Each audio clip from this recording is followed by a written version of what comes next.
Baik ya, kita mulai saja tweet kita yang kedua dengan sama-sama baca basmalah. Bismillahirrahmanirrahim. Baik, sambil nunggu ya, ini Adriansa ya, sudah ada ya? Adriansa? Ya, Pak. Sudah, Pak. Ya, mana kameranya? Apa? Oke ya, kita tunggulah ya sekitar 1 menit dengan teman-teman. Oke. Baik, Adriansa di mana? Posisi? Di rumah, Pak. Di rumah, di Gelombang ya? Ya, betul, Pak. Sinyal bagus ya? Masih aman, Pak, dari pagi. Oh ya, alhamdulillah ya. Ya, baik ya, kita tidak apa-apa sambil mulai saja sambil nunggu teman karena ini mungkin masih belum nyambung ya atau bagaimana, dan mudah-mudahan sinyalnya bagus. Di tweet yang kedua ini kita akan membahas sesuai dengan modul kita prinsip-prinsip pengelolaan arsip ya. Prinsip-prinsip pengelolaan arsip di satu lembaga yang nantinya kita akan membahas ya beberapa hal terkait dengan konsep ya, konsep pengelolaan arsip dinamisnya, kemudian model pendekatannya seperti apa ya, pendekatan pengelolaan arsipnya seperti apa, kemudian program pendekatan pengelolaan arsip secara terpadu. Nah, jadi ada 3 hal itu ketika kita membahas tentang prinsip-prinsip pengelolaan arsip dinamis ya. Ya, baik ya. Ya, walaupun belum lengkap ya, ini karena kita harus on time ya. Nah, jam 1 kita mulai, kemudian ya sambil menunggu.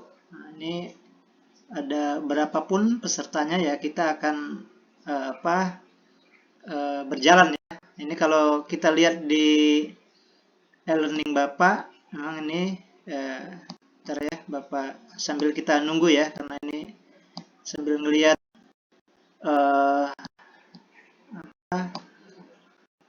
yang kemarin yang sudah kita perbincangkan sekilas ya ini ya. Ini ada di bab 1 kita sudah membahas tentang tinjauan pustakanya ya, dan ini kita kemarin konsep dan kontrol arsip sudah selesai. Kemudian ini prinsip-prinsip pengelolaan arsip yang silahkan di download ini di sesi yang kedua ya. Ini ratsatnya juga sudah Bapak masukkan kalau ingin melihat secara keseluruhan. Kemudian ada diskusi ya. Kemarin Adriansa ngisi nggak forum diskusinya yang pertama? Yang pertama sudah, Pak. Tapi agak telat, Pak. Ya, ini Bapak lihat ya, ada apa belum ya? Ini cek. Bapak lihat. Ini yang sudah ngisi. Oh, semuanya sudah ya. Ini ada ini yang pertama ya. Kemarin Adriansa yang Adriansa lambat ya? Masuk nggak Adriansa? Oh, ini masuk ya, ada ya. Oke, ya. Oke, baik ya. Nanti di ini ini kan ya harus kita lengkapi ya, karena ini adalah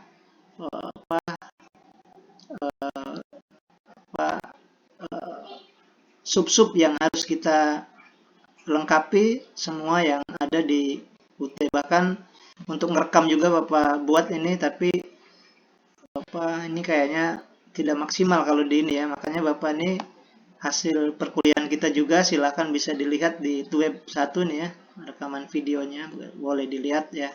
Jadi memang kita benar-benar bertanggung jawab dengan tugas yang kita yang kita emban gitu ya dalam satu semester ya.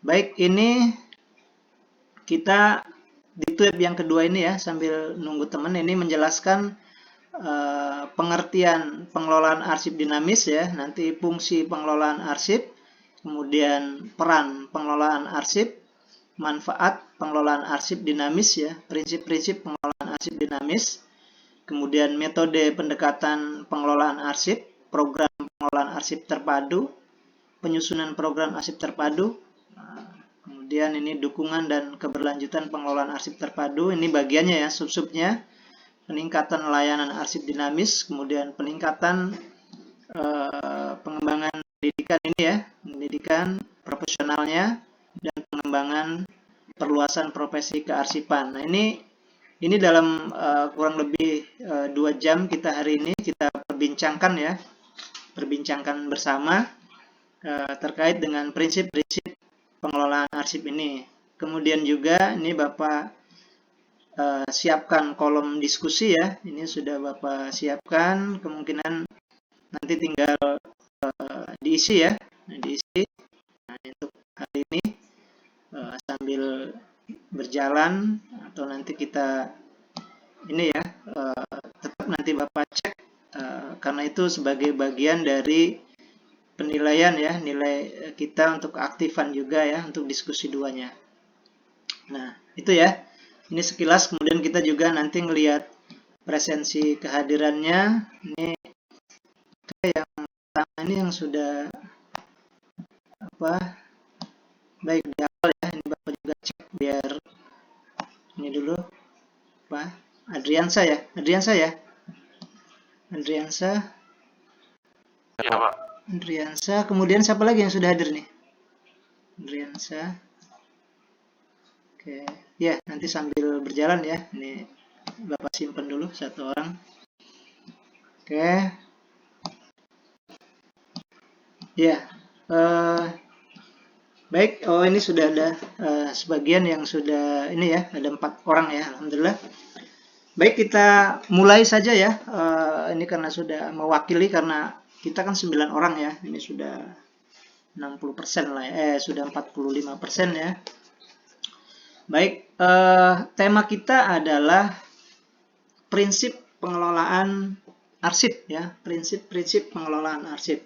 Baik, sebelum kita masuk ke bahasan yang sudah tadi Bapak sampaikan, ada 3 hal nanti ya. Kita akan berbicara mengenai konsep pengelolaan arsip dinamisnya, kemudian juga model pendekatannya apa saja, kemudian program pengelolaan arsip terpadunya.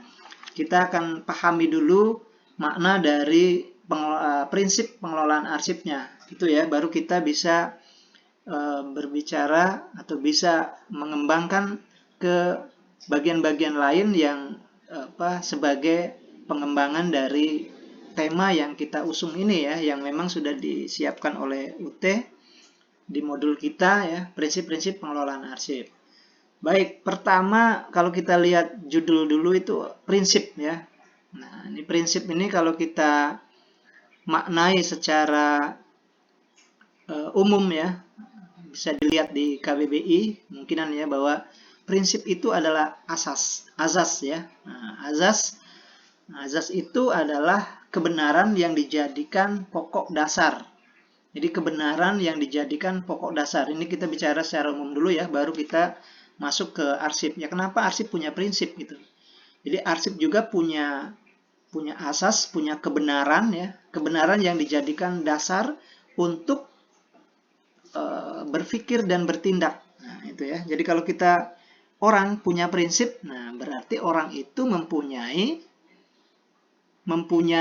asas kebenaran, mempunyai asas artinya mempunyai prinsip kebenaran yang dijadikan pokok dasar untuk berpikir dan bertindak. Kalau kita punya prinsip ya, kita kuliah misalnya disiplin, kita harus punya disiplin, tidak mau ketinggalan. Nah itu kan berarti kita punya prinsip. Jadi karena ini sebagai kewajiban, tugas, maka ya harus dijalankan karena kita harus punya prinsip. Kalau kita tidak ada prinsip ya, kita lemah, maka tidak akan dijadikan sebagai penguat ya dalam bertindak dan berpikir kita. Nah, akhirnya ya kita tidak punya pegangan ya. Nah, jadi manusia kita memang harus punya prinsipnya. Misalnya ya seperti apa ya, ini mungkin di luar itu ya. Kemarin Bapak mau menyelesaikan studi. Nah, ini harus tepat waktu. Nah, kan tepat waktu kan punya bagaimana upaya untuk menyampaikan ya, punya tindakan kebenaran yang dijadikan pokok atau dasar untuk berpikir bertindak. Ya tentunya ya disiplin saja. Waktunya kuliah, waktunya libur, dibuat buat soal, jam sekian suruh membuat tugas, ya dibuat tugas gitu kan. Kalau kita melenceng dari situ, nah itulah yang kadang-kadang kita bisa bisa ada kesulitan ya.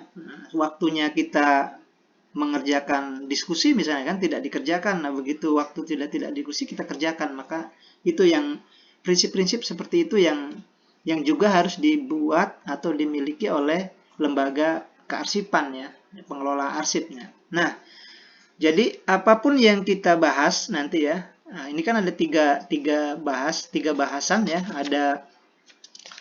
ada konsepnya, ada pendekatannya, kemudian ada programnya yang terpadu itu, maka asas ini, prinsip ini menjadi membayangi semua aktivitas itu. Berarti kegiatan konsep. Nah, konsep itu maka larinya tetap kepada prinsip kita, misalnya prinsipnya kebenaran yang dijadikan pokok dasar untuk bertindak berpikir gitu. Tadi kan kita punya maknanya itu prinsipnya itu atau asasnya. Jadi bagaimana kita mempunyai konsep yang memang sesuai dengan dasar ya kebenaran. Nah, gitu ya. Jadi makna dari prinsip ini mewarnai semua apa yang akan kita bahas. Kayak itu ya. Jadi kita sudah pahami dulu satu mengenai prinsipnya dulu. Jadi prinsip adalah asas atau kebenaran yang dijadikan sebagai pokok atau dasar ya, pokok dasar dalam berpikir dan bertindak.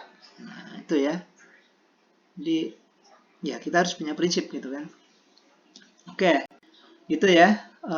Ini ada kayak 4 orang ya sudah ya. Ini mungkin belum muncul ya di ini ya. Muncul ya. Oke. Nah, kemudian kita berbicara mengenai prinsip pengelolaan arsip di sini yang ya nanti kita akan lihat di ini ya, di materi ya. Ini di materi yang sudah Bapak masukkan di e-learning. Tapi ini kita akan lihat secara umum dulu bahwa organisasi memang tidak dapat mengabaikan, tidak bisa melepaskan apa yang dianggap sebagai arsip. Nah, ini nanti kita lihat di materi yang sudah Bapak sharekan di grup ya. Jadi mengapa arsip ini tidak bisa diabaikan dalam suatu organisasi. Nah, itu akan kita bahas sebelum kita mempelajari membahas tentang prinsip-prinsipnya. Baik ya. Ini kita lihat saja di materi yang kita buat ya, yang sudah Bapak buat di e-learning di LMS ya. Nah, jadi organisasi tidak dapat mengabaikan arsip. Nah, ini karena ya, pertama adalah kondisi atau kepentingan dari pegawai dan masyarakatnya. Nah, jadi itu ya. Jadi pertama yang ingin kita bahas bahwa kenapa arsip itu penting untuk ada di dalam satu organisasi, satu lembaga, karena untuk kepentingan atau kondisi dari pegawainya itu sendiri, kemudian juga pada masyarakat penggunanya. Nah, ini jadi kalau kita misalnya di kantor, kepentingan pegawainya juga banyak kan, ya, misalnya kita mau ingin naik pangkat dari aktivitas kegiatan kerjanya, kemudian juga kondisi misalnya kebutuhan bagaimana membuktikan bahwa kita aktivitas kerjanya baik, lalu dibuktikan dengan presensi, dengan arsip. Nah, itu arsip itu bisa dinilai oleh bagian keuangan dan lalu kemudian mendapatkan reward ataupun tukin ya. Kalau kita kerja di pegawai negeri ada tukin, ada remunerasi. Nah, itu kan dari arsip. Nah, jadi semua catatan aktivitas yang ada di lembaga itu juga bermanfaat untuk pegawainya ya. Nah, jadi pegawainya. Kemudian bermanfaat juga untuk masyarakat umum katanya. Ini karena ya pasti ya, ini pengguna ya. Pengguna kalau kita di perguruan tinggi juga kita misalnya seperti ini di kampus ya, universitas terbuka di UT ini kan kita juga menciptakan arsip kan, kita melaksanakan aktivitas perkuliahan tutorial ya, web ini juga menciptakan sebuah arsip. Ini membuktikan bahwa kita melaksanakan rangkaian kegiatan untuk mendapatkan nilai ya dengan kuliah dengan web ini kan. Ini kan juga nanti kan menciptakan arsip entah dipoto, entah direkam ataupun mungkin diliput dalam media sosial ya. Silakan saja. Jadi itu bisa untuk memberikan bukti kepada pengguna. Jadi yang pertama adalah kondisi atau kegunaan atau fungsi untuk pengguna pegawainya sendiri juga kepada penggunanya masyarakat umum. Nah, itu kenapa arsip itu tidak bisa diabaikan di dalam satu organisasi. Itu pertama ya. Kemudian yang kedua, sini kita lihat lagi. Yang kedua bahwa mengapa arsip itu tidak bisa diabaikan di dalam satu organisasi atau lembaga, karena ini ya mengkomunikasikan atau mendokumentasikan tindakan dan urusan ya, untuk mengkomunikasikan informasi atau mendokumentasikan tindakan atau urusan ya. Nah, jadi yang kedua adalah kenapa arsip itu tidak bisa diabaikan, karena untuk mengkomunikasikan informasi kemudian mendokumentasikan semua kegiatan ya, jelas ya, karena arsip kan kita merekam, arsip kan rekaman baik berbentuk tulisan, citra, video, audio ya. Kemudian kalau pengertiannya disimpan secara permanen karena alasan-alasan hukum, pendidikan dan lain sebagainya. Nah, itu kan didokumentasikan ya, mendokumentasikan, menulis surat, membuat surat, kemudian membuat SK. Nah, itu kan mendokumentasikan atau menginformasikan tindakan dan urusan ya, segala urusan yang ada di kantor kita. Nah, itu diinformasikan ya, digunakan untuk baik pengguna maupun kepada pegawai sendiri. Jadi untuk mendokumentasikan seluruh aktivitas yang ada di lembaga itu. Oke, itu ya. Kemudian ini setidaknya ada 5 hal ya, ini kita lihat lagi. Yang berikutnya bahwa kenapa arsip ini penting ataupun tidak bisa diabaikan dari kegiatan organisasi di sini, karena menjamin konsistensi penanganannya. Nah, ini nanti kita diskusi bersama ya, satu-satu. Ini Bapak jelaskan secara sederhana dulu. Konsistensi ya. Kalau kita lihat menjamin konsistensi penanganannya ya. Konsisten ini kan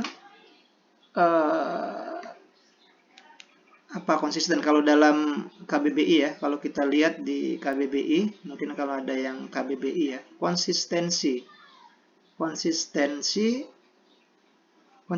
ini adalah ketepatan ya, kemantapan. Jadi ketepatan, kemantapan, kemudian juga untuk bertindak. Jadi kalau kita misalnya membuat surat, nanti ada konsistensi di situ. Misalnya penomoran.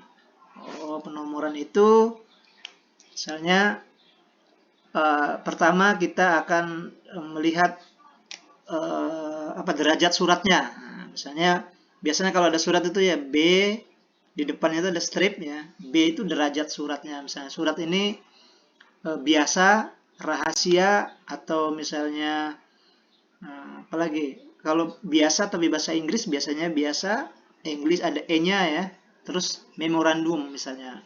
Misalnya M itu memorandum biasanya untuk surat-surat untuk perjanjian ya, MOU, MOA gitu ya. Memorandum of understanding atau memorandum of agreement ya, untuk kesepakatan. Nah, itu berarti kan ada konsistensinya. Setiap surat di depannya harus punya derajat surat, yaitu biasa, rahasia, atau misalnya biasa bahasa Inggris, B, strip E, atau misalnya untuk memorandum. Nah, kalau itu sudah konsisten, maka orang sudah memahami ini kalau ada surat ini berarti ini surat biasa ini ya, untuk undangan biasa gitu. Ini rahasia nih, masalah sertifikat lembaga misalnya kan. Nah, baru nanti misalnya nomornya berapa, nomor konsistensi, nomor dirubah misalnya awal bulan sampai akhir tahun baru bisa ini baru mengubah lagi di akhir tahun 0 lagi gitu kan, nomor 01.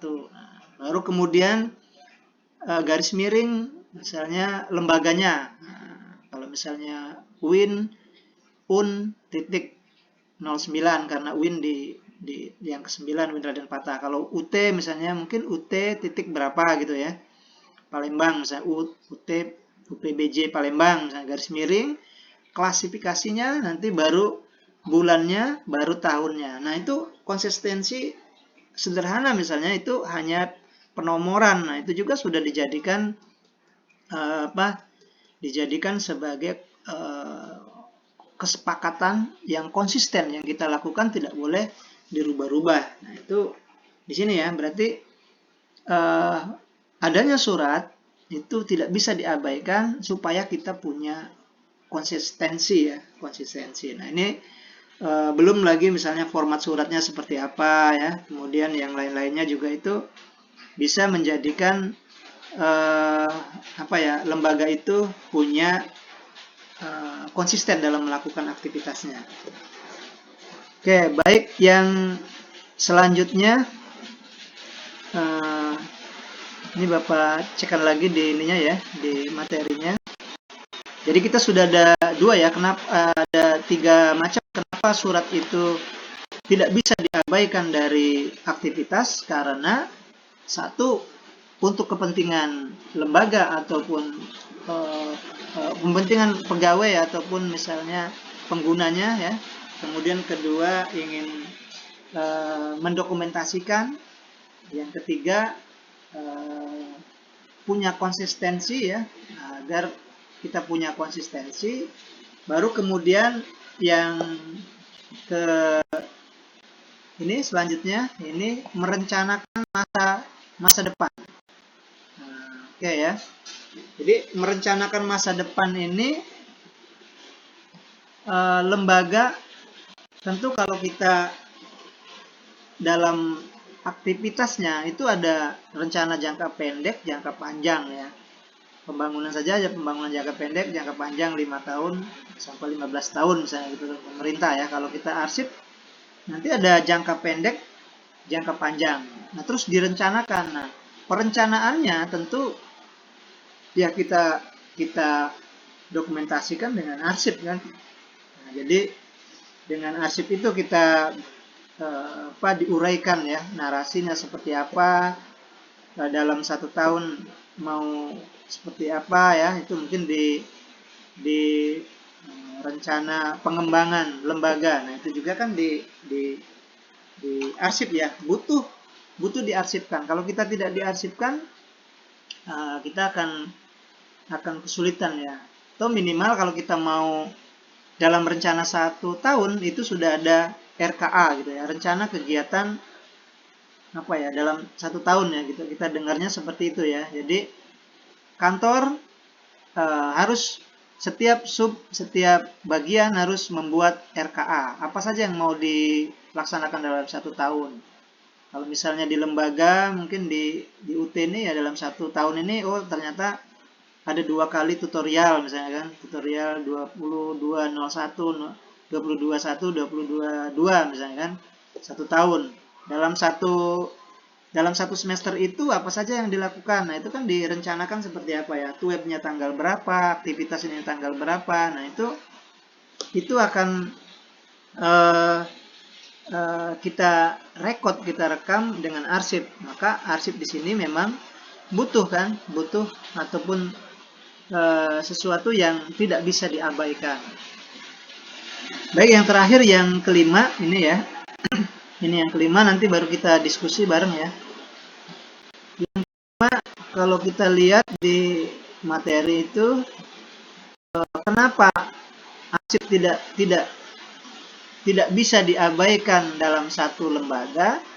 Karena ini ya, presidensil atau tindakan selanjutnya. Nah, ini sering kita melihat tindakan prudensial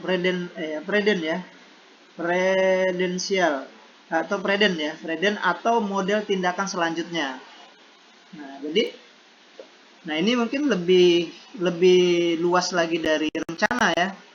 Ini sudah merencanakan, tetapi ini tindakan selanjutnya seperti apa yang harus dilakukan. Kegiatan misalnya kita ada satu kegiatan yang berhasil atau tidak, nah tindakan selanjutnya seperti apa gitu kan.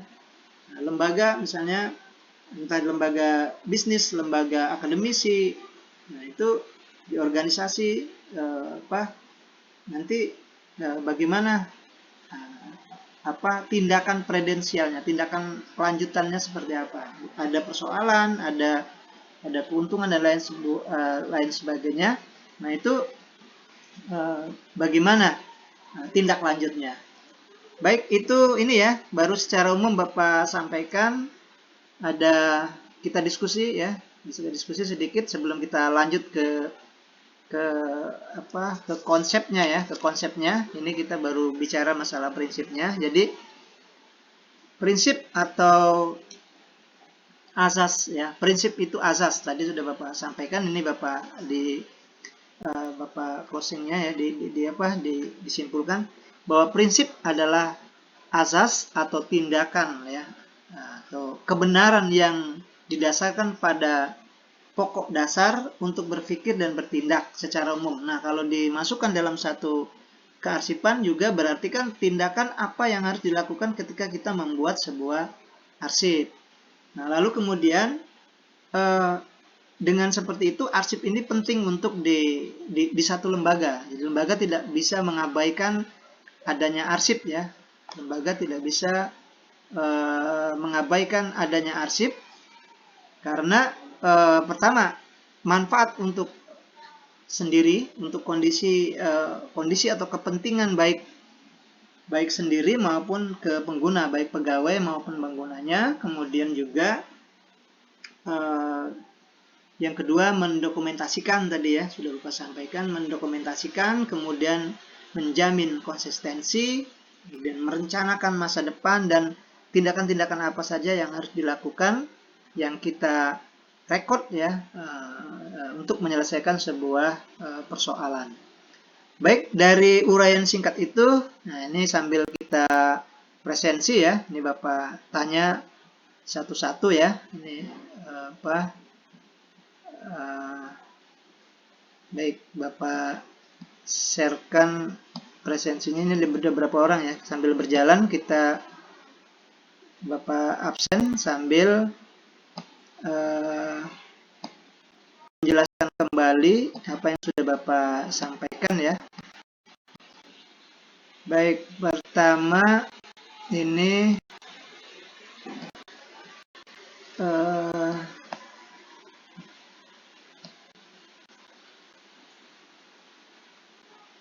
ini baru satu orang ya yang sudah Bapak contreng nih ya. Oke. Tapi coba Ardiansa dulu ya. Ardiansa ada? Ardiansa? Halo? Ini yang sudah hadir siapa? Coba yang sudah hadir siapa? Poppy ada ya, Poppy? Bentar ya, Wahyu Adimas ada? Hadir, Masih dengar suara? Ada ya? Ada Wahyu Adimas? Hadir, Pak. Hadir ya. Oke, Wahyu Adimas, ini Bapak tanya ya, apa yang dimaksud dengan prinsip? Prinsip ya, prinsip ini maknanya apa gitu. Sebelum kita masuk ke prinsip surat. Silakan Wahyu Adimas. Yang secara umum, Pak ya? Ya, secara umum enggak apa-apa, silakan. Videonya bisa nggak tampil? Pada saat jawab sajalah, kalau misalnya itu boleh. Gimana Wahyu Adimas?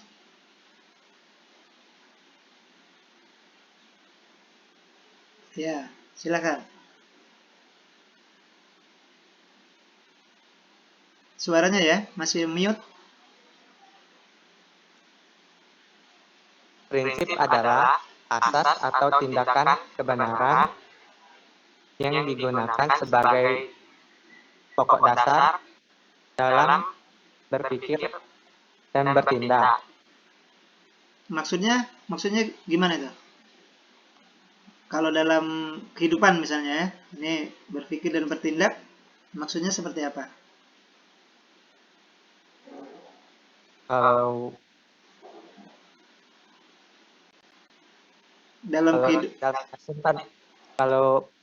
orang harus punya prinsip kan. Nah, maksudnya punya prinsip itu maksudnya apa? Dari pengertian itu. Harus mempunyai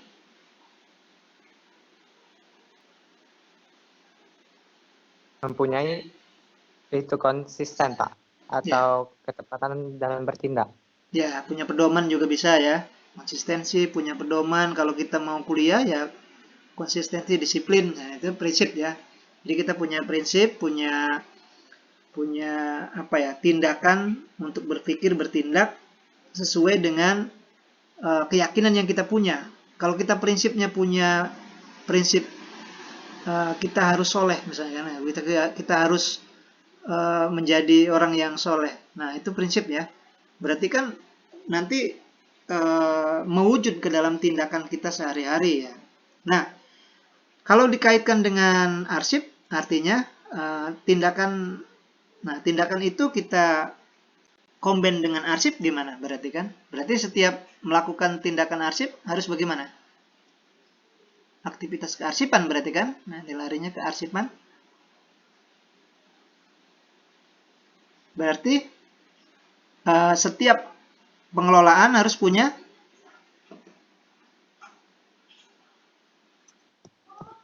setiap pengelolaan arsip harus mempunyai prinsip dan konsistensi dalam tindakannya, dalam aktivitasnya ya. Iya.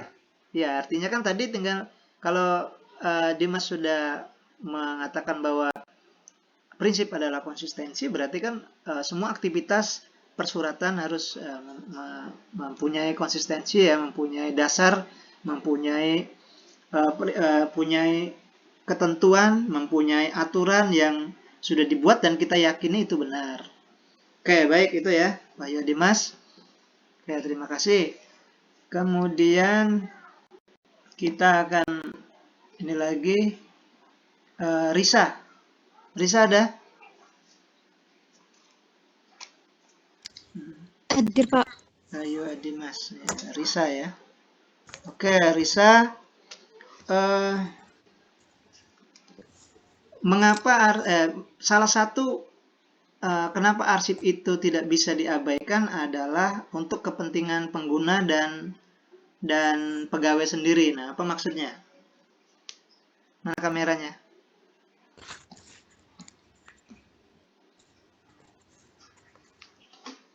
Kameranya?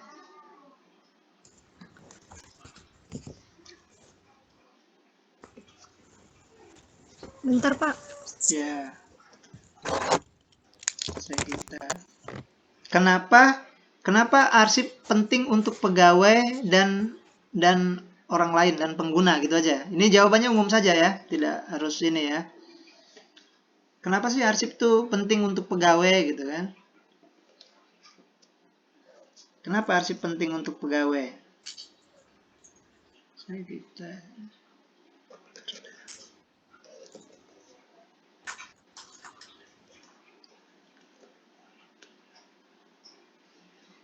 Gimana, Risa? Apakah pegawai perlu arsip? Perlu nggak kira-kira? Untuk apa? Iya, Pak, perlu arsip. Mana, kameranya mana?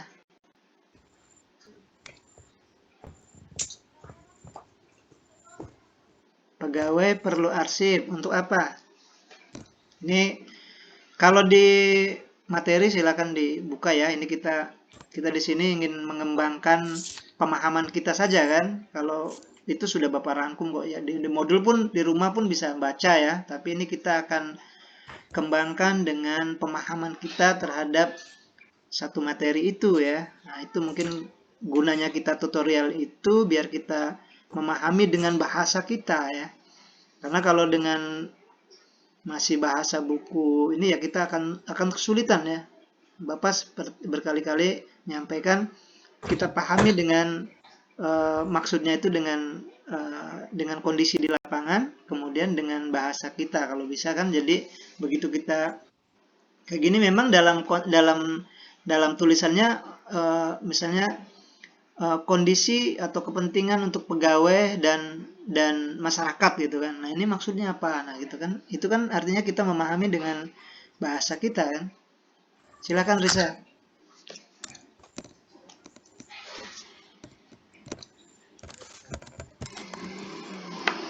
Kameranya mana?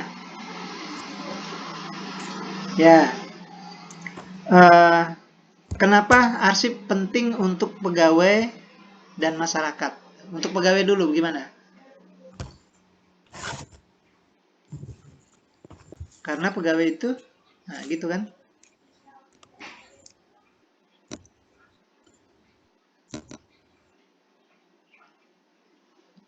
Ayo Risa, tidak harus buka buku itu. Kenapa pegawai perlu arsip untuk apa? Nah gitu. Untuk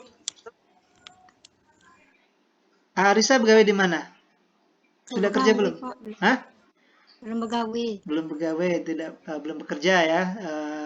Ya kita atau sebagai masyarakat lah, nah gitu kan. Berarti kan sebagai masyarakat, Risa sebagai masyarakat, kenapa kita butuh arsip? Nah sekarang kita mahasiswa ini kan anggaplah sebagai apa ya di luar pegawai kan, kita sebagai masyarakat. Kenapa kita butuh arsip-arsip tentang perkuliahan kita ini? Untuk apa? Nah gitu. Gimana Risa?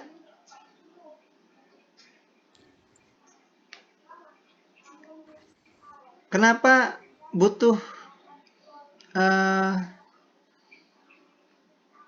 misalnya KRS atau apa jadwal kuliah, itu kan arsip juga itu kan? Gitu. Untuk kepentingan apa?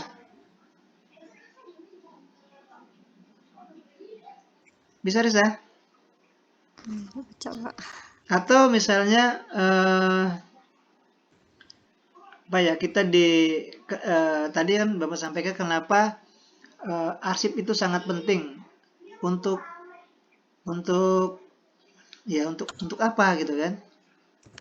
Kalau di kuliah untuk apa? Sebagai apa? Arsip itu sebagai kalau kita punya hasil ujian, punya nilai. Nah, itu untuk sebagai apa itu? Terus kita melakukan perkuliahan seperti ini ya, terakhir kita mendapatkan lembaran kertas nilai. Nah, itu sebagai apa berkas nilai itu? Sebagai nah, atau misalnya kita ini kuliah seperti dengan Bapak ini, kemudian Risa screenshot di HP-nya, terus kirimkan ke Bapak. Sebagai apa itu? Ini Pak, apa namanya?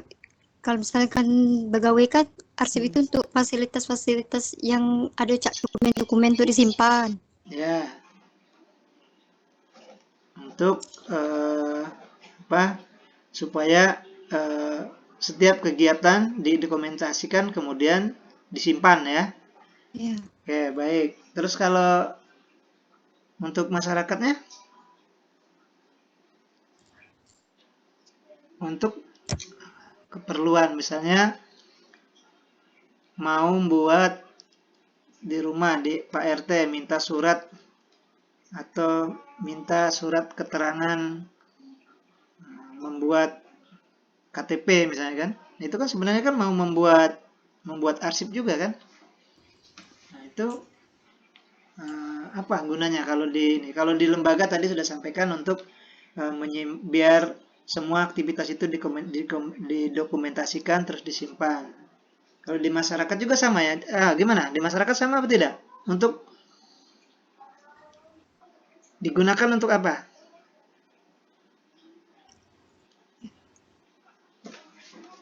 Untuk sebagai, nah ini contohnya. Risa kuliah dengan Bapak, web dengan Bapak ini, kemudian screenshot dikirim ke Bapak. Itu sebagai apa itu? Sebagai File, sebagai file. Sebagai file sebagai file bukti bahwa memang ikut kuliah. Nah, itu jadi kita di masyarakat ya sebagai bukti ya. Kalau misalnya kita mau buat surat keterangan tempat masih tinggal di daerah di Pak RT, begitu sudah jadi, nah ini sudah Pak saya memang tinggal di sini, ini buktinya dari Pak RT gitu kan. Ya itu sederhana ya. Oke, baik Risa ya. Oke. Ini 1, 2, 3, 4, 5. Oh, sudah 5 orang ya. Ini Bapak coba ini dulu. Absen dulu ya. Sambil baru kita masuk ke ini ya. Berikutnya. Oke, ini mungkin sekilas ya. Ada 5 orang. Wahyu Dimas sudah. Kemudian Risa ya. Risa mana? Risa. Kemudian Sulastri ada ya? Sulastri ada ya, di ininya ada ya. Sulastri hadir ya. Sulastri yang mana? Oh ya sudah, ini ya. Siti Wardah ya. Siti Wardah ada. Sagita. Hadir, Pak. Ya, Poppy ada ya. Poppy, Sagita. Sagita ada. Berarti tinggal 2 orang lagi ya. Andriansa sudah ada 2 orang lagi. Aman Maulana sama Dwi Puspita ya. Oke, Bapak simpan dulu ya. Oke, nih tinggal 2 orang lagi ya. Oke, baik. Tadi satu orang lagi aja ya. Satu orang lagi baru kita lanjut.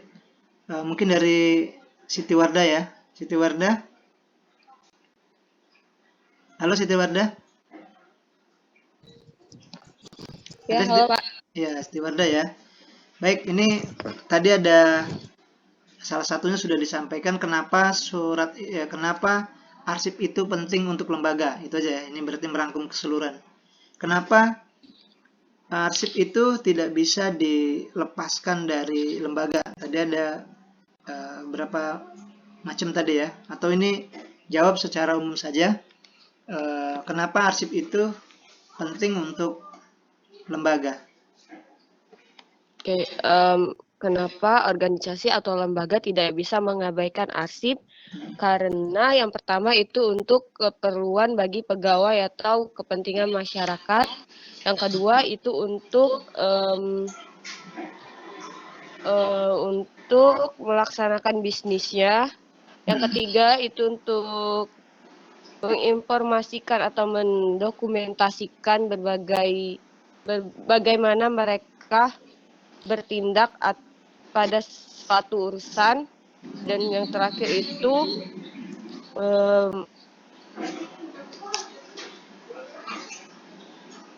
apalagi ada konsistensi tadi ya? ya menjamin konsistensi dan dalam cara penanganannya. Terus memelihara arsip sebagai sumber latar belakang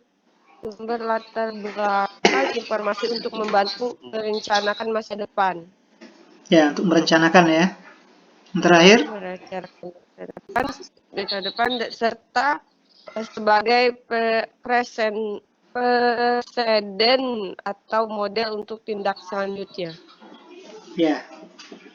Ya, baik ya, itu ada 5 hal yang mudah-mudahan nanti bisa kita pahami terus ya, bahwa kenapa arsip itu penting di satu lembaga dan tidak bisa diabaikan, karena memang untuk kepentingan pegawainya sendiri, untuk kepentingan orang lain juga masyarakatnya, untuk konsistensinya, untuk mendokumentasikannya, sampai terakhir bagaimana merencanakan masa depan. Kemudian juga ada persoalan bagaimana kita menyelesaikannya dengan bukti-bukti arsip ya.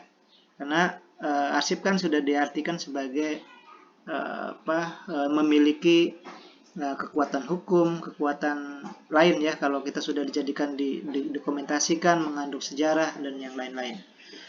Baik, itu ini ya, sudah begitu secara keseluruhan sudah kita pahami tentang kenapa pengelolaan di arsip ini penting. Kemudian juga kita akan lihat prinsip-prinsip apa saja yang akan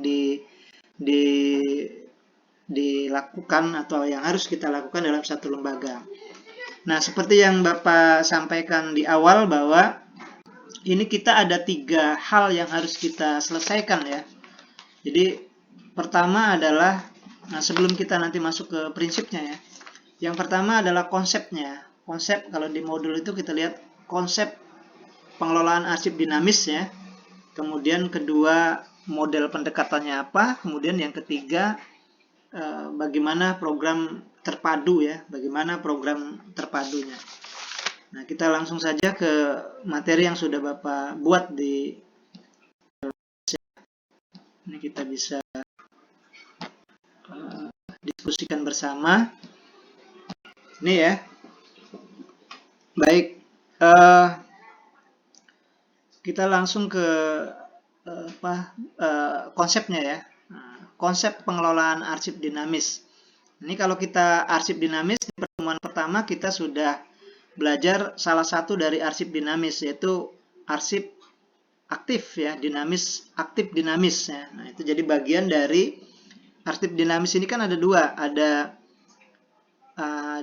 aktif dinamis, statis ya, arsip aktif dan arsip inaktif, baru kemudian statis ya. Nah, kalau kita pahami arsip dinamis, kalau kita arsip kemarin kita bahwa arsip adalah rekaman atau rekod yang baik berupa gambar, tulisan, suara, dan video yang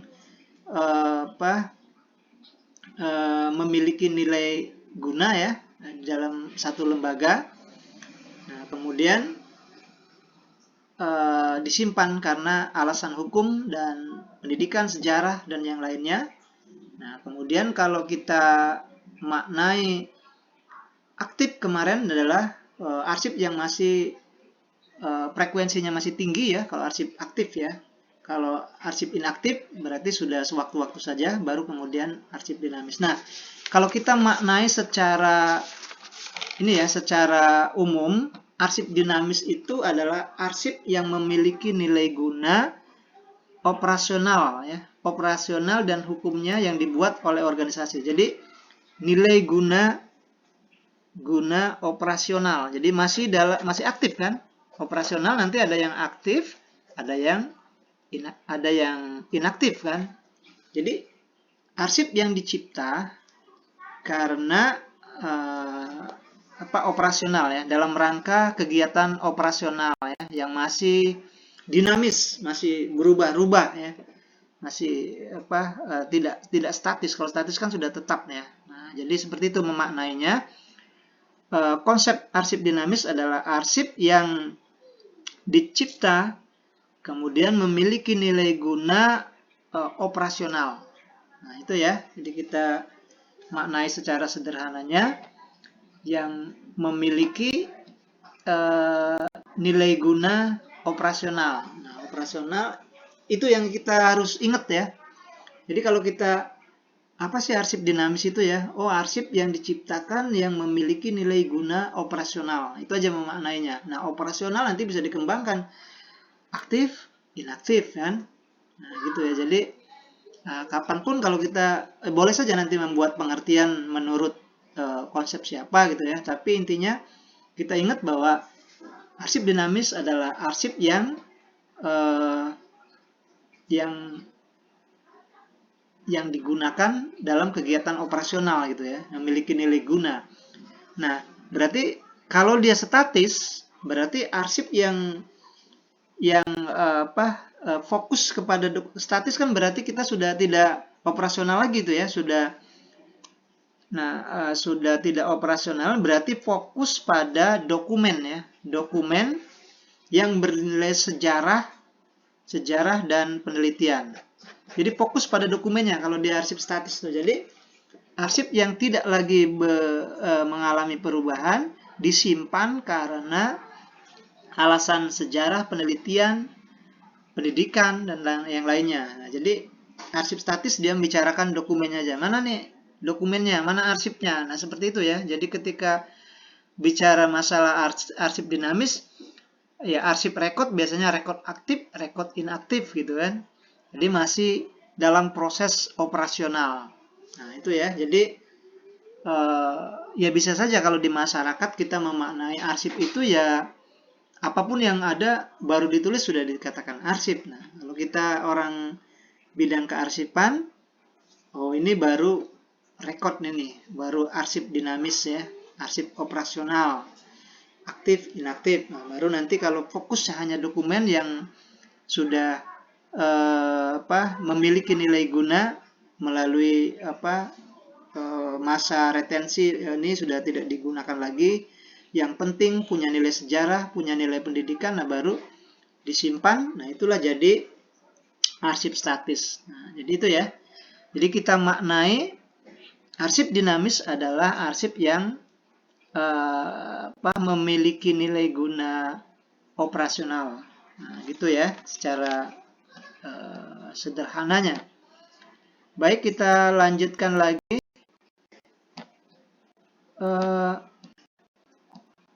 Ini ya, konsep arsip kita tadi sudah pahami ya. Arsip dinamis adalah arsip yang memiliki nilai guna operasional ya, aktif dan inaktif. Nah, di dalam operasional itu berarti kan ini ada beberapa hal ini ya, konsep pengelolaan arsip dinamis ini. Jadi kalau yang statis itu dia sudah berbentuk dokumen, nah tidak lagi mencipta, tidak lagi membuat ya, berarti tinggal menggunakan saja ya, menggunakan berarti tinggal distribusi gitu ya. Nah, tetapi kalau arsip dinamis, nah ini masih banyak ya ininya ya. Nah, ini ada tadi kegiatannya kan masih dalam rangka operasional. Berarti ketika operasional ada beberapa hal yang dilakukan. Yang pertama adalah create ya. Creation membuat, mencipta ya. Nah, berarti kan arsip itu diciptanya bagaimana gitu ya. Surat, kemudian misalnya SK, dan yang lain-lainnya itu bagaimana cara menciptanya. Nah, ini di pengelolaan pada arsip dinamis ya. Tapi kalau dia sudah arsip statis, yang dikatakan arsip tidak lagi menciptakan, karena dia fokusnya pada dokumen tadi pengertiannya ya. Nah, jadi pengertian itu kita bisa jadikan logika tuh, yang operasional dengan dokumen itu tadi ya. Jadi fokus pada dokumen, yang ini operasional. Operasional ada beberapa hal yang dilakukan. Yang pertama adalah create, penciptaan ya. Nah, bagaimana menciptakannya, baik dalam bentuk surat, dalam bentuk video, dalam bentuk audio ya, dan yang lainnya. Yang jelas proses penciptaannya. Nah, jadi tinggal kita ini saja nanti kalau kita misalnya surat, cara menciptanya ya, tentu diketik ya, diketik atau ditulis ya. Nah, kalau dia audio berarti kan direkam ya, baik dengan dengan tape recorder atau dengan handphone ya, dengan yang lain-lainnya, dengan media sosial seperti ini yang misalnya kita ada Zoom meeting ya, ini Microsoft Team ini ya, yang kita lakukan ini kan juga bisa melakukan recording ya, itu bisa menjadikan, diciptakan menjadi sebuah arsip. Nah gitu kan, bisa juga misalnya yang videonya ya, video berarti kan syuting ya, di syuting ya. Baik, 1, 2, 3, 4, 5, 6. Ini ada satu lagi, Aman Maulana masuk ya.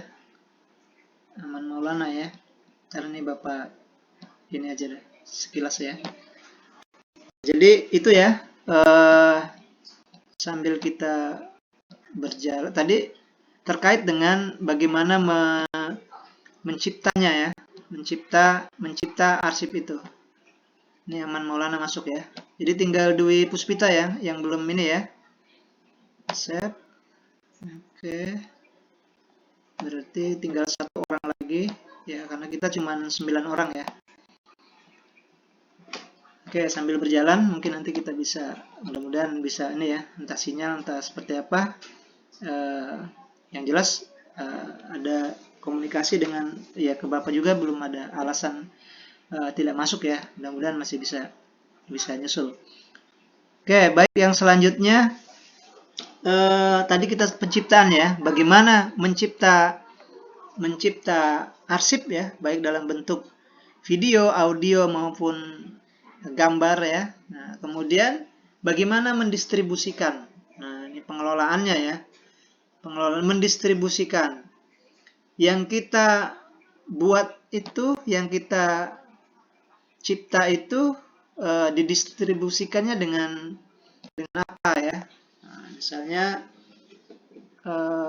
menyampaikan ke orang lainnya. Nah, kalau zaman sekarang kita sudah menggunakan e-office misalnya ya, persuratan secara elektronik, nanti dibuat melalui file gitu kan. Berarti untuk mendistribusikannya dalam bentuk file ya, atau misalnya dalam bentuk video ya, video. Nah, sekarang orang punya channel YouTube misalnya kan, bisa nanti alamatnya itu bisa kita share linknya, maka itu adalah pendistribusian ya. Atau misalnya kita membuat surat, kemudian kita masukkan di Google Drive ya, Google Drive, kemudian Google Drive itu kita kecilkan alamat linknya, kan biasanya panjang ya, menggunakan bit.ly, rebrandly ya, atau SAD itu, jadi terus sudah dipendekkan, misalnya ini surat misalnya surat tugas. Nah, nanti baru kita distribusikan dengan kirim linknya saja. Nah, terus mereka masuk ke misalnya ke WA ya, kalau sekarang kan. Nah, kemudian begitu diklik link itu muncul di Google Drive, bisa kita download. Nah, jadi seperti itu ya. Atau kita misalnya kalau sekarang jurnal, kita nulis di jurnal, e-jurnal. Kemudian kita mau ambil ya, mereka mendistribusikannya kan tinggal di arsipnya saja, di alamat e-jurnalnya kita tinggal ambil. Nah, itu jadi distribusi ke orang lainnya, bagaimana nih arsip dinamis, arsip yang masih aktif itu pakai media apa gitu kan. Kalau zaman dulu kan tinggal buat suratnya, kemudian kita kirim ya, diantar. Kalau zaman-zaman Bapak dulu, di kantor itu ada khusus pegawai yang kirim surat gitu ya, mengirim surat ke, kalau di UIN ya, kalau Bapak kan di UIN Raden Patah itu karena memang satu lokasi ya, ini fakultas Adab, Tarbiyah, Usuluddin, berdekatan gitu, artinya satu komplek, masih enak ya kita kirim orang ke sana suratnya, ini Pak surat sudah jadi gitu kan, sudah jadi mendistribusikannya. Tapi kalau misalnya di daerah, misalnya di dinas Kemenak atau misalnya di dinas pendidikan di daerah, nah itu kalau orang yang membuat suratnya di daerah misalnya kan, di kabupaten, di desa, nah itu kan harus mengirim ya, mengirim baik misalnya dari pos atau dari mana ya, sampai ke orang itu. Nah kalau sekarang kan ya sudah ini ya, kirim aja filenya, push di print. Satu lagi misalnya fotokopi ya, ini ya apa, legalisir ya. Di zaman sekarang sepertinya sudah mulai melegalisir itu sudah mulai berkurang ya, karena di foto aslinya kemudian dikirim dicetak itu sudah persis seperti asli ya. Jadi kadang dicetak aslinya. Kalau sertifikat kita, kalau untuk naik pangkat itu yang file yang berwarnanya gitu ya. Ijazah pun seperti itu ya. Ijazah pun dikirim yang ijazah file yang berwarnanya. Jadi artinya nah sudah perubahan zaman ya. Kalau dulu untuk memberikan ini asli tidak, dibuat cap gitu ya. Dibuat cap legalisir. Zaman dulu ada cap legalisirnya. Sekarang sepertinya sudah tidak lagi memakai itu ya, sudah tidak lagi memakai yang legalisir itu ya. Tapi masih juga ya kalau untuk hal-hal yang penting, kemungkinan untuk naik pangkat dan lain-lain. Tapi kalau yang biasanya udah dikirim gitu ya. Bahkan kalau kita mau ada kegiatan seminar, itu sudah dibuat aplikasi gitu di Google Form ya. Nah, kita kirimkan email kita, nanti begitu kita di Google Form itu ngisi nama, instansi, nomor telepon, terus kita kirim ke drive-nya, nah langsung dibalas ke emailnya, sudah dapat sertifikatnya. Nah, itu jadi sudah pendistribusiannya sudah di zaman sekarang sudah ini ya, sudah canggih ya, sudah canggih, bisa dikatakan sudah canggih. Oke, kemudian yang selanjutnya ini ya, Bapak lanjutkan lagi. Sesudah kita mendistribusikan, baru kemudian di sini ada bahasanya use ya, penggunaan ya. Bagaimana yang kita buat surat itu digunakan. Nah,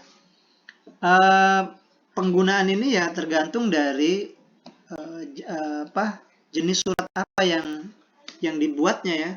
Kalau misalnya jadwal kuliah, nah berarti kan ya surat yang dibuat, arsip dinamis yang dibuatnya ya untuk digunakan untuk jadwal kuliah. Kayak kita misalnya ini di jadwal kuliah sudah ada tanggal 10, tanggal 17, tanggal 24 gitu kan, kita sudah dilihat isinya. Jadi tergantung dari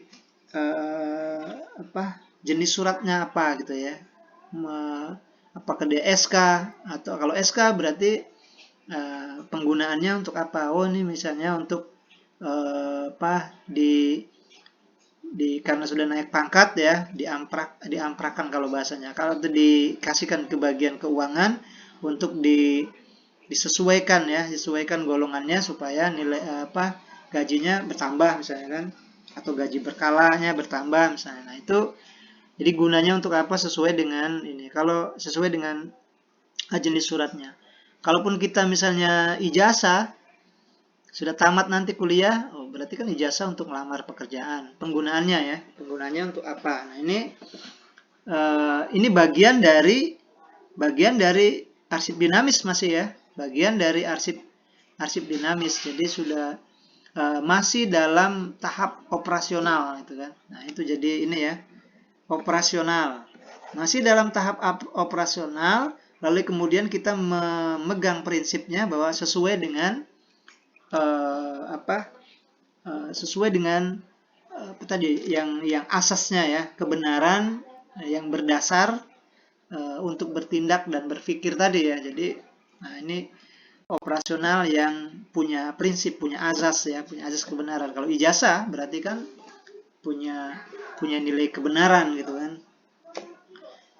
Baik, ini ya berarti kita sudah sudah 3 ya. Bagaimana diciptakan, bagaimana kemudian didistribusikan, kemudian bagaimana digunakan. Ada 2 lagi, maintenance ya. Nah, ini maintenance ini adalah pemeliharaan. Nah, ini kadang-kadang kita memang mudah ya untuk menggapainya. Tapi memelihara itu yang biasanya sulit ya, maintenance.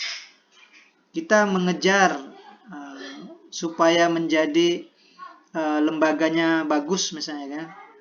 Kemudian program-programnya dalam melakukan pengelolaan sudah canggih gitu kan. Oke lah, berhasil dengan dana sekian, dengan dana yang sudah didukung oleh pemangku kepentingan kebijakan.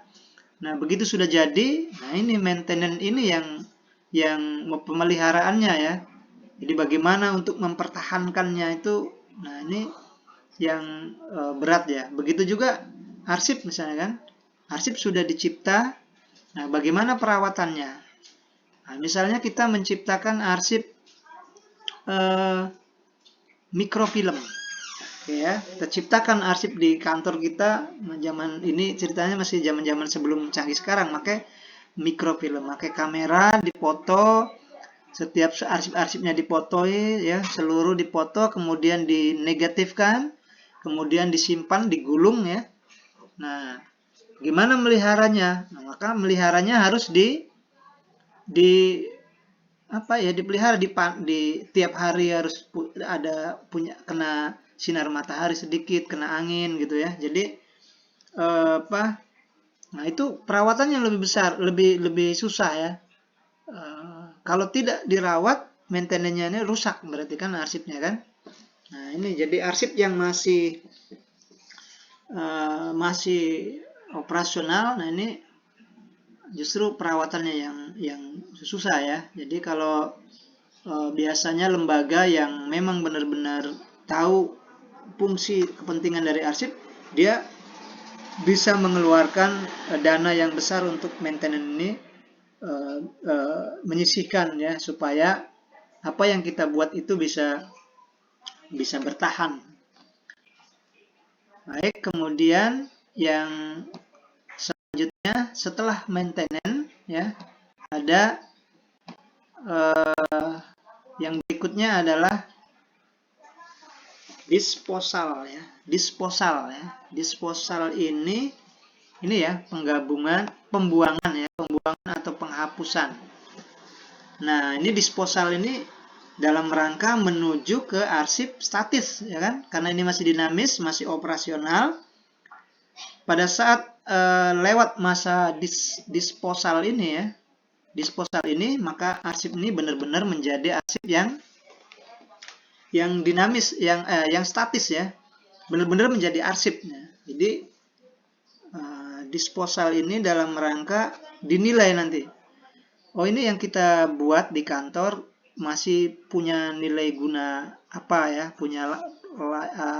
ini kalau misalnya tidak disimpan berpengaruh tidak terhadap lembaga.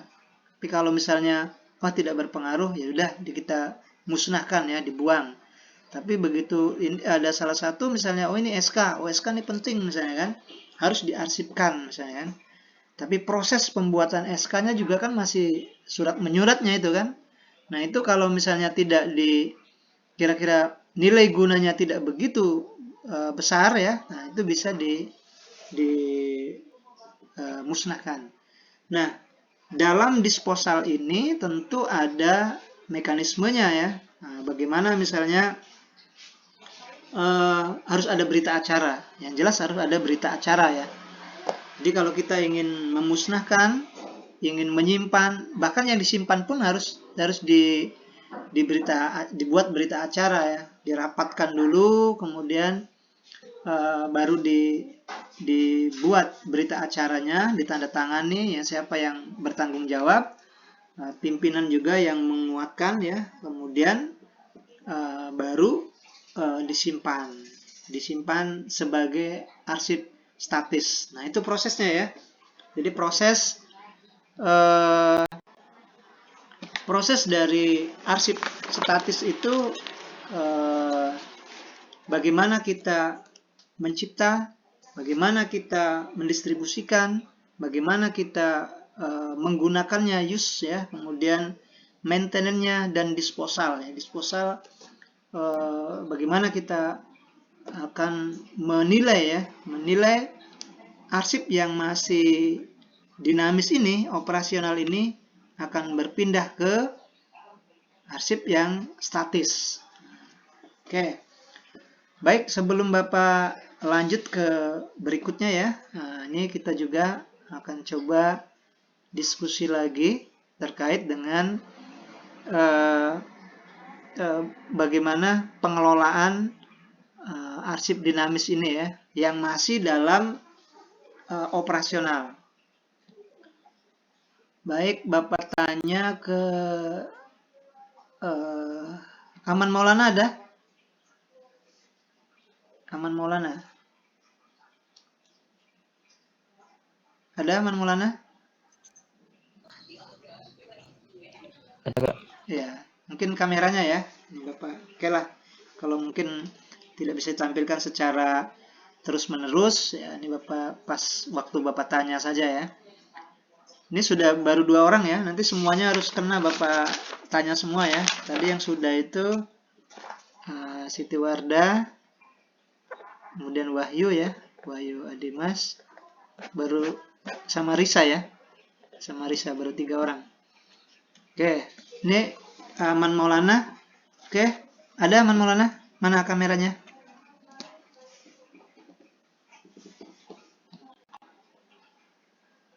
Halo Aman Maulana? Iya, Pak. Ya, tadi sudah Bapak, itu kameranya ya. Tadi sudah Bapak sampaikan bahwa manajemen pengelolaan arsip dinamis ini, karena arsip dinamis ini masih arsip yang dalam operasional ya, belum statis.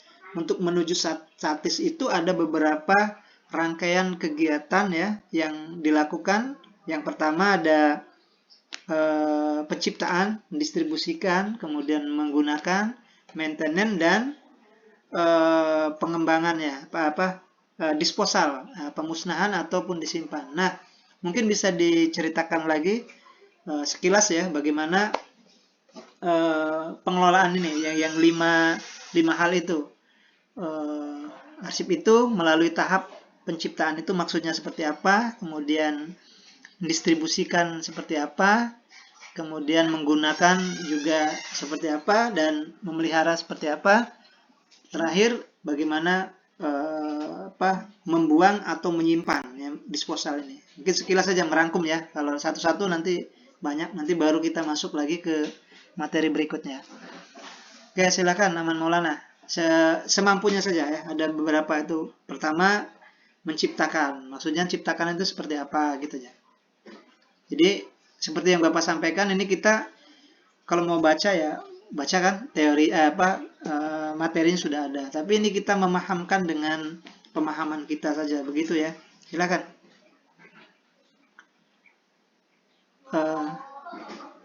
Jadi pengelolaan arsip di arsip dinamis itu melalui beberapa tahap. Satu, penciptaan, pendistribusian, penggunaan, kemudian pemeliharaan, dan penghapusan. Nah, ini penghapusan atau penyimpanan. Nah, ini silakan jelaskan secara ini aja ya, secara singkat. Silakan Aman Maulana.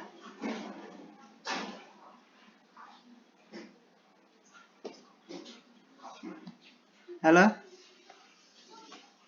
Sinyal ya? Gimana Man Maulana?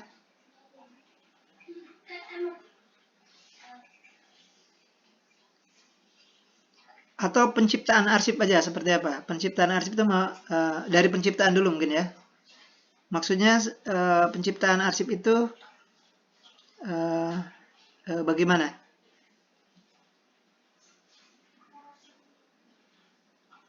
Sinyal ya.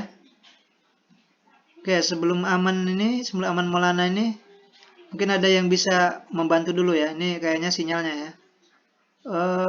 Adriansyah belum ya? Iya, Pak. Adriansyah. Oh, Aman Maulana sudah Iya, bisa Pak. ya? Aman Maulana tadi, Pak. Ya, silakan Aman Iya, Maulana. Pak. Hilang sinyal tadi, Pak. Ya, gimana?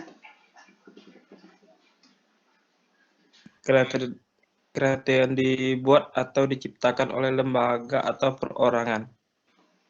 Pembuatan arsip tadi, Pak. Ya, kalau penciptaan Terus itu penciptaan berarti pembuatan ya. Silakan. Iya, Pak. Terus Pendistribusian atau penyaluran arsip setelah diciptakan, misalnya tadi surat diantar melalui pos. ya. Terus apalagi? Menggunakan.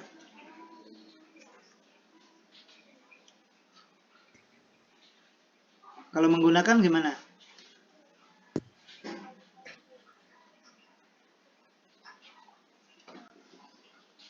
Digunakan setelah arsip didistribusikan, arsip tersebut digunakan. Maintenance setelah digunakan, dalam proses digunakan dipelihara agar nilai keberlanjutannya tidak hilang. Ya, di pemeliharaannya ya. Terus yang terakhir? Penghapusan atau penyusutan tadi, Pak. Ya, mau disimpan apa dibuang gitu kan? Iya. Ya, alasannya apa tadi?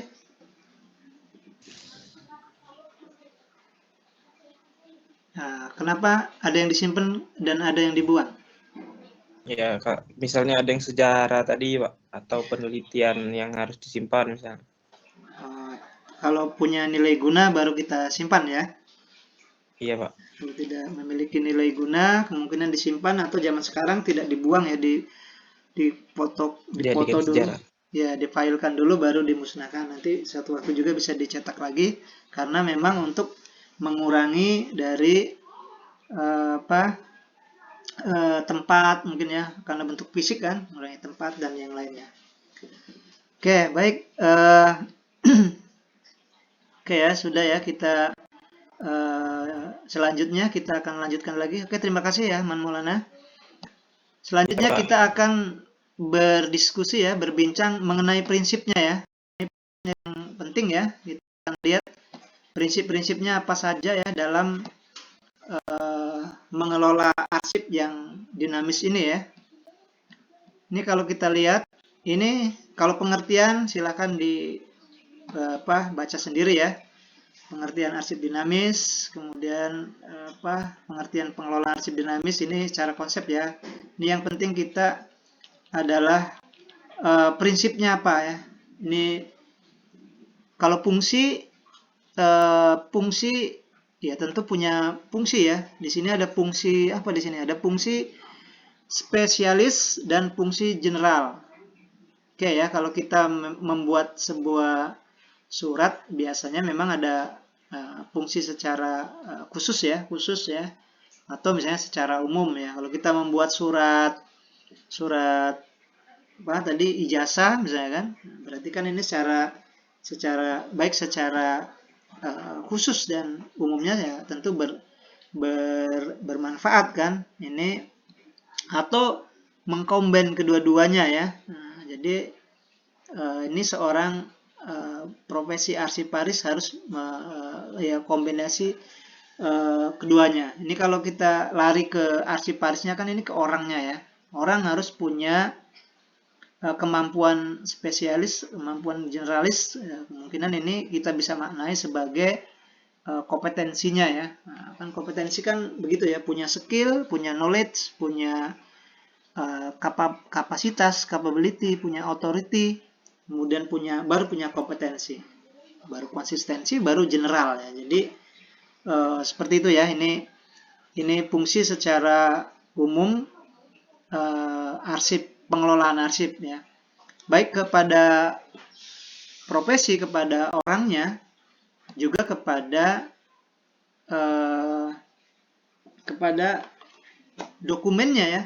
Kalau kepada dokumennya ya tentu fungsi pengelolaan arsip tadi sudah disampaikan untuk ya kepentingan baik untuk pegawainya maupun penggunanya.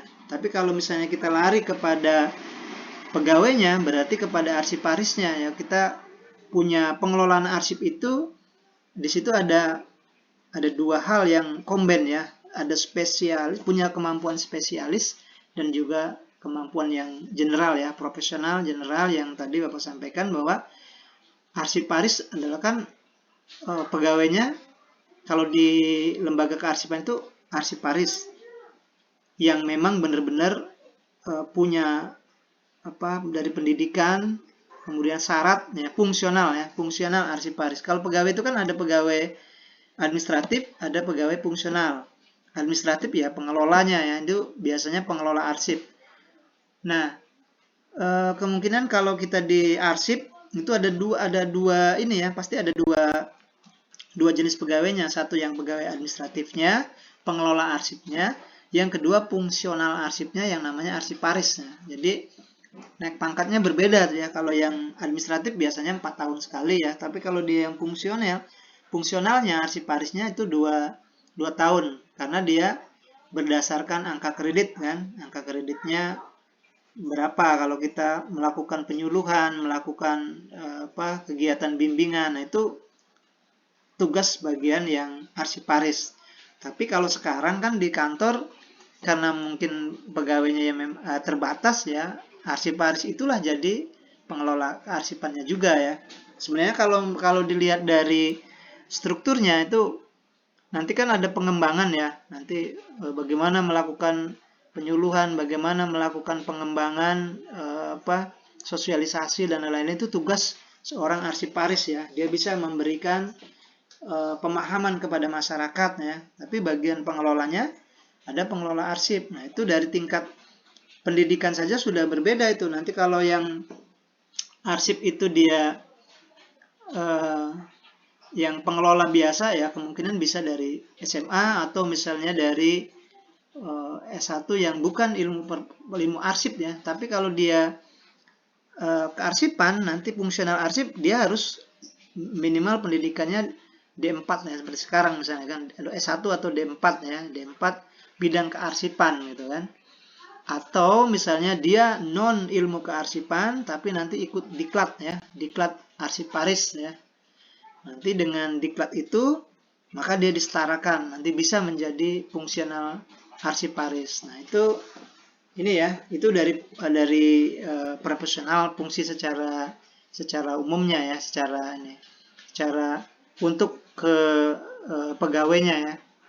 Kalau ke dokumennya ya, fungsinya arsip tadi digunakan untuk kepentingan ya, untuk kepentingan baik pegawai maupun untuk penggunanya. Baik, yang selanjutnya Bapak sampaikan tadi Bapak mau ke prinsip ya. Kita cari ke prinsipnya dulu ya, nanti tidak sampai terbahas ya, karena ini temanya kan prinsip ya. Jadi prinsipnya kita akan lihat, nanti yang lainnya bisa kita mundur lagi ya, maju lagi ke atas. Sekarang kita peran, nanti kita coba balik lagi ya. Tapi ini yang prinsipnya dulu ya. Oke, yang ini. Yang ada 11 ini ya. 11 macam bagaimana prinsip pengelolaan, program pengelolaan ya. Arsip dinamis. Baik, ini ada berdasarkan ISO ya. ISO ini kan standar ya. International Standard Operasional. Biasanya setiap lembaga kearsipan itu ada lembaga yang menilai ya. Nanti dikasih dikasih sertifikat ya. Oh, ini lembaga ini sudah memenuhi standar ISO misalnya kan. ISO ini biasanya ada yang 3 tahun ya, 3 tahun apa 4 tahun begitu ya, 4 tahun dicek lagi pengelolaannya ya, bagaimana persuratannya. Nah, itu standar bagian yang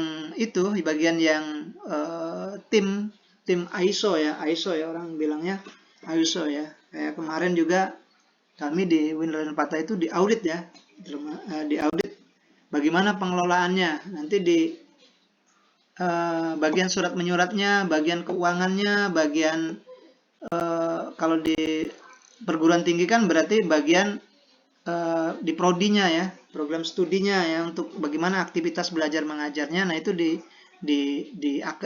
audit ya oleh ISO, bagaimana persuratannya. Semuanya ya, di universitas terbuka juga yang kita ini pasti ada audit ISO ini, International Standar Operasional. Bagaimana standar pembuatan persuratannya, bagaimana mengirimnya, bagaimana penggunanya mendapatkan surat, bagaimana mendistribusikannya tadi ya, bagaimana menciptakannya, bagaimana maintenance-nya ya, bagaimana misalnya tadi penyusutannya ya, pembuangan atau penyusutannya itu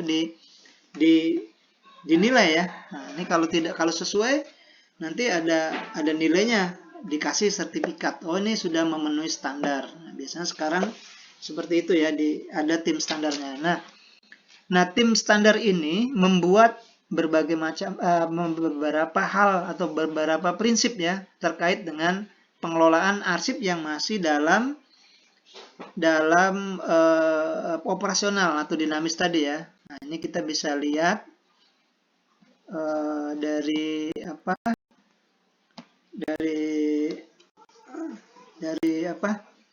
dari sini kita akan lihat materinya ya. Materinya secara umum ini prinsip-prinsipnya ya. Ini prinsip-prinsipnya berdasarkan standar ISO ini ada 11. Kalau kita lihat secara ini paragraf pertama ini, arsip dibuat, diterima, dan digunakan dalam rangka melaksanakan aktivitas bisnis. Nah, kalau ini di lembaga bisnis ya, tapi lembaga akademisi bukan bisnis, berarti kan administratif ya, administratif ya, lembaga kegiatan non bisnis ya, istilahnya kan tidak bekerja dalam bidang aktivitas keuangan, jadi dia lebih kepada aktivitas administratif ya, untuk mendukung komunitas ya bisnis atau lembaga administratif ya, sesuai dengan ketentuan regulasi. Jadi nanti ada aturan-aturan dan memberikan akuntabilitas ini istilahnya dinilai ya, bagaimana akuntabelnya ya, akuntabelnya seperti apa yang diperlukan oleh organisasi ya, baik dari penciptaannya sampai pada saat pemeliharaan dan maintenance dan penggunaannya. Nah, oke, ini ada beberapa hal ya agar lembaga itu supaya handal ya.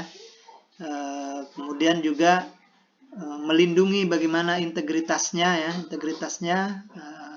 dalam kurun waktu tertentu.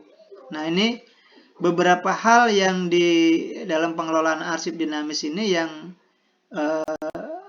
secara komprehensif ini ada beberapa hal. Yang pertama, oke, ini Bapak buat ininya yang belum bicara tadi ya, yang belum Bapak tanya tadi ya, ini bacakan saja ya, nanti kita diskusi bareng. Yang belum tadi, Sulastri ada? Sulastri? Ya, Sulastri, oke, bacakan yang pertama ini, nanti kita pahami bersama ya. Ini yang nomor 1, coba silakan, kelihatan nggak dari situ? Kelihatan, Pak. Ya, silakan. Prinsip program pengelolaan arsip dinamis ya. 1, silakan. Mana suaranya?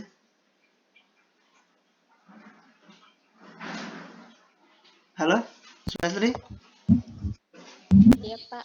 Ya, silakan. Nomor 1 tuh, coba bacakan nomor 1 ya.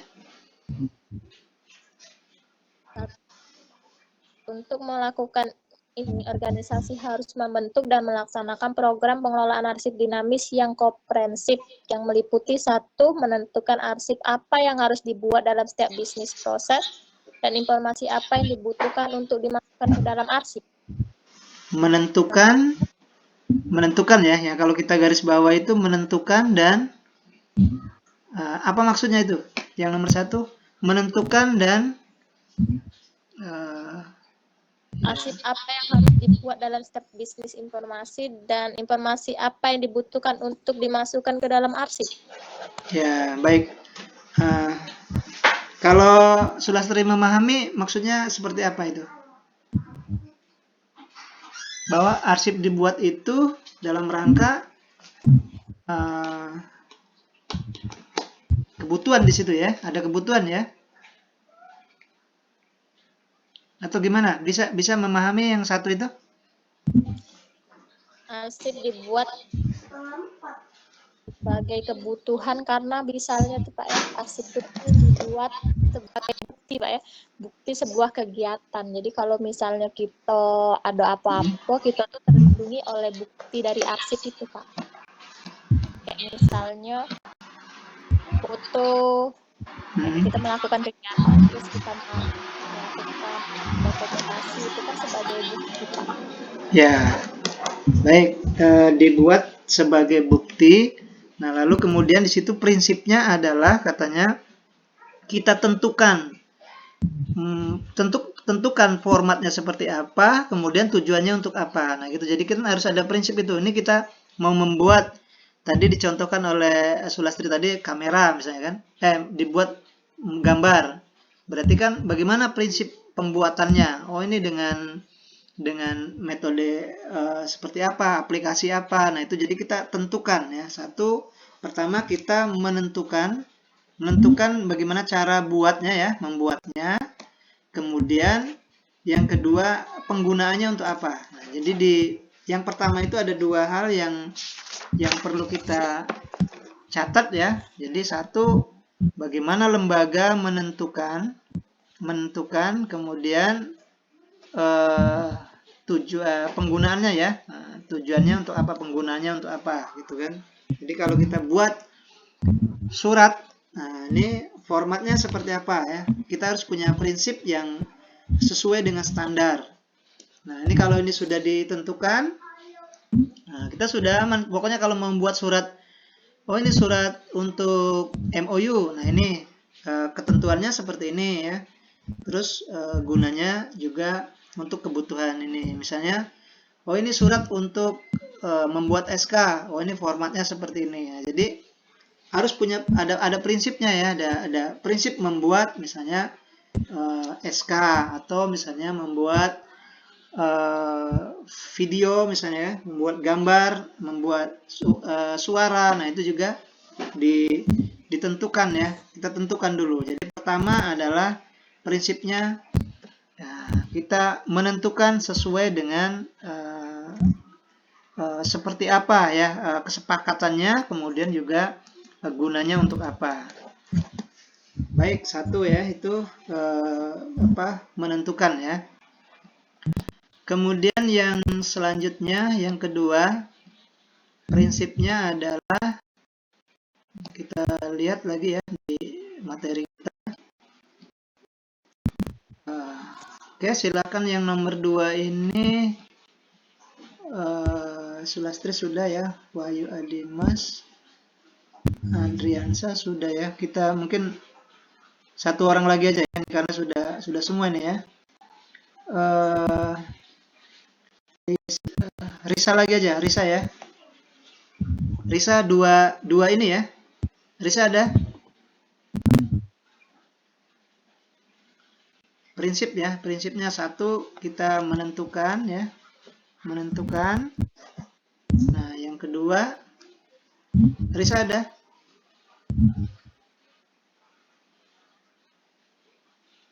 Risa?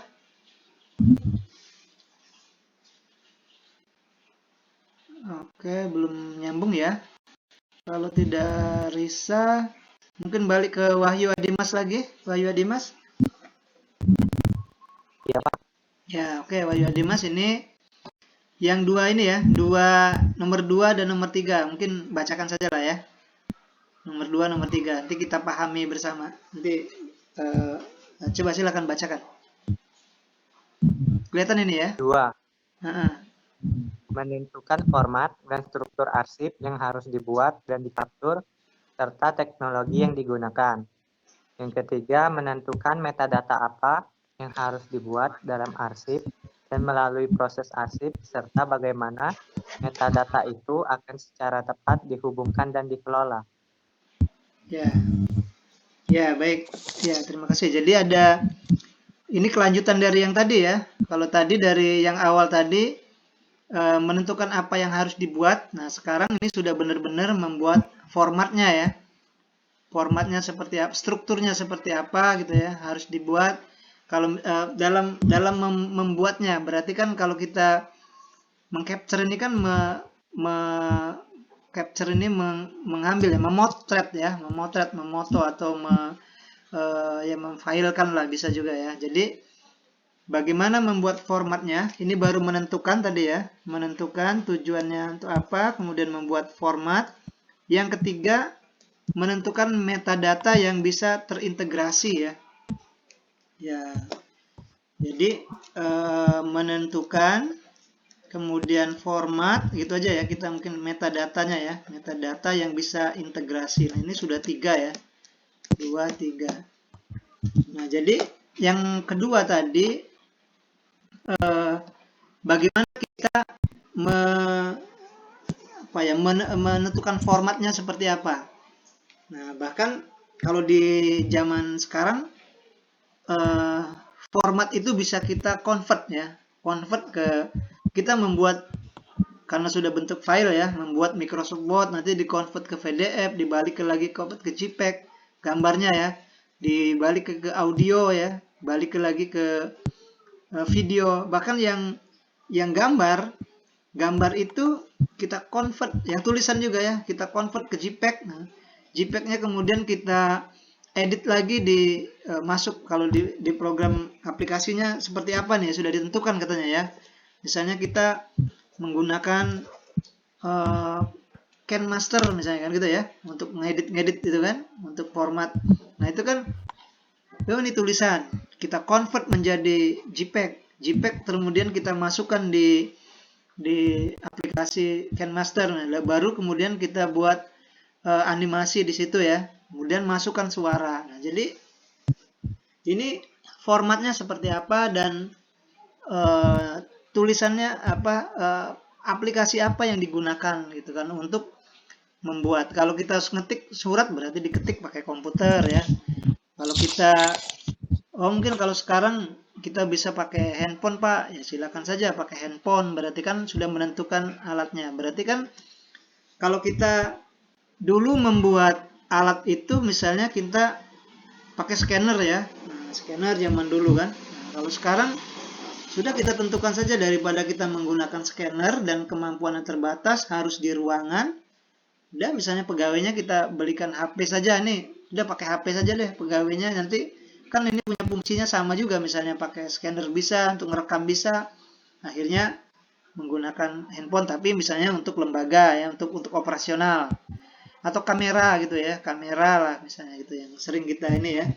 Tapi sekarang kadang-kadang meliput juga ya, sudah pakai handphone ya, udah pakai handphone aja gitu, yang lebih, bahkan resolusi gambarnya lebih bagus misalnya kan.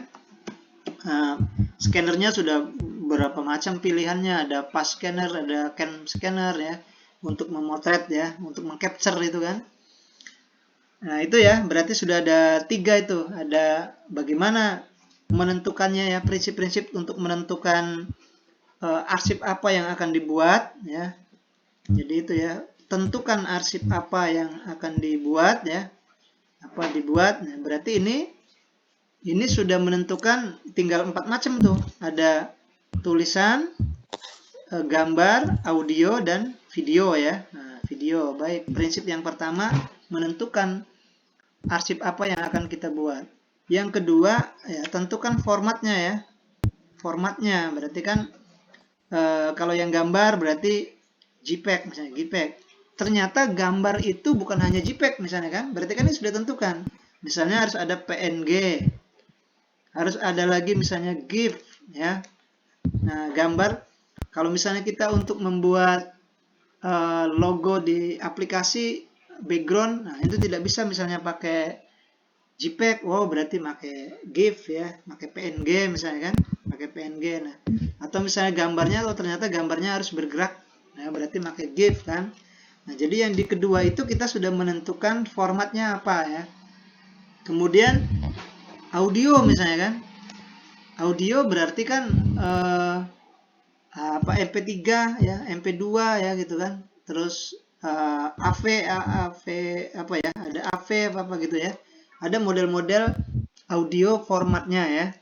Nah, jadi ini dalam rangka nanti di bagian yang ketiga ini ya, ketiga untuk metadata ya, metadata untuk mengintegrasikan. Nah, kalau kita misalnya video ada MPEG, MP4 ya. Nah, kemudian apalagi yang untuk video ya, untuk video itu ada bukan hanya MPEG saja ya, ternyata ada MP4 gitu kan. Kemudian ada macam-macam, kalau dia mungkin bisa saja ada yang terbaru sekarang untuk jenis format yang video itu apa misalnya kan. Kalau kita lihat di ini di apa di internet itu, kalau misalnya kita klik saja yang video misalnya, video itu nanti muncul ada berapa macam format untuk video itu ya. Jadi kalau kita HP kita kadang pun kalau HP kita kalau habis ngerekam ini belum tentu sudah menjadi MPEG gitu ya. Ternyata mungkin bisa MP4 ya. Nah, nanti kalau mau diintegrasikan, kalau dia tidak support, nah itu tidak akan bisa ya. Misalnya satu lembaga kita mau kirim suratnya ke tempat arsipnya ke tempat lembaga lain. Oh, ini ternyata tidak sama. Misalnya surat saja ya, surat tulisan. Katakan kita mau ngetik surat, tapi ini mau kirimnya dalam bentuk file. Oh, ternyata dibuat PDF, dibuat Word kan. Kemudian Word, Microsoft Word, PowerPoint misalnya kan, Excel. Nah, itu kan macam-macam. Kalau kita misalnya waktu kita ngirim ke orang lain dia butuhnya Microsoft Word, ternyata kita kasih PowerPoint kan, itu sudah beda ini ya, sudah beda beda format. Nah, dengan beda format itu kita tidak akan bisa melakukan integrasi ya, melakukan integrasi dengan yang dengan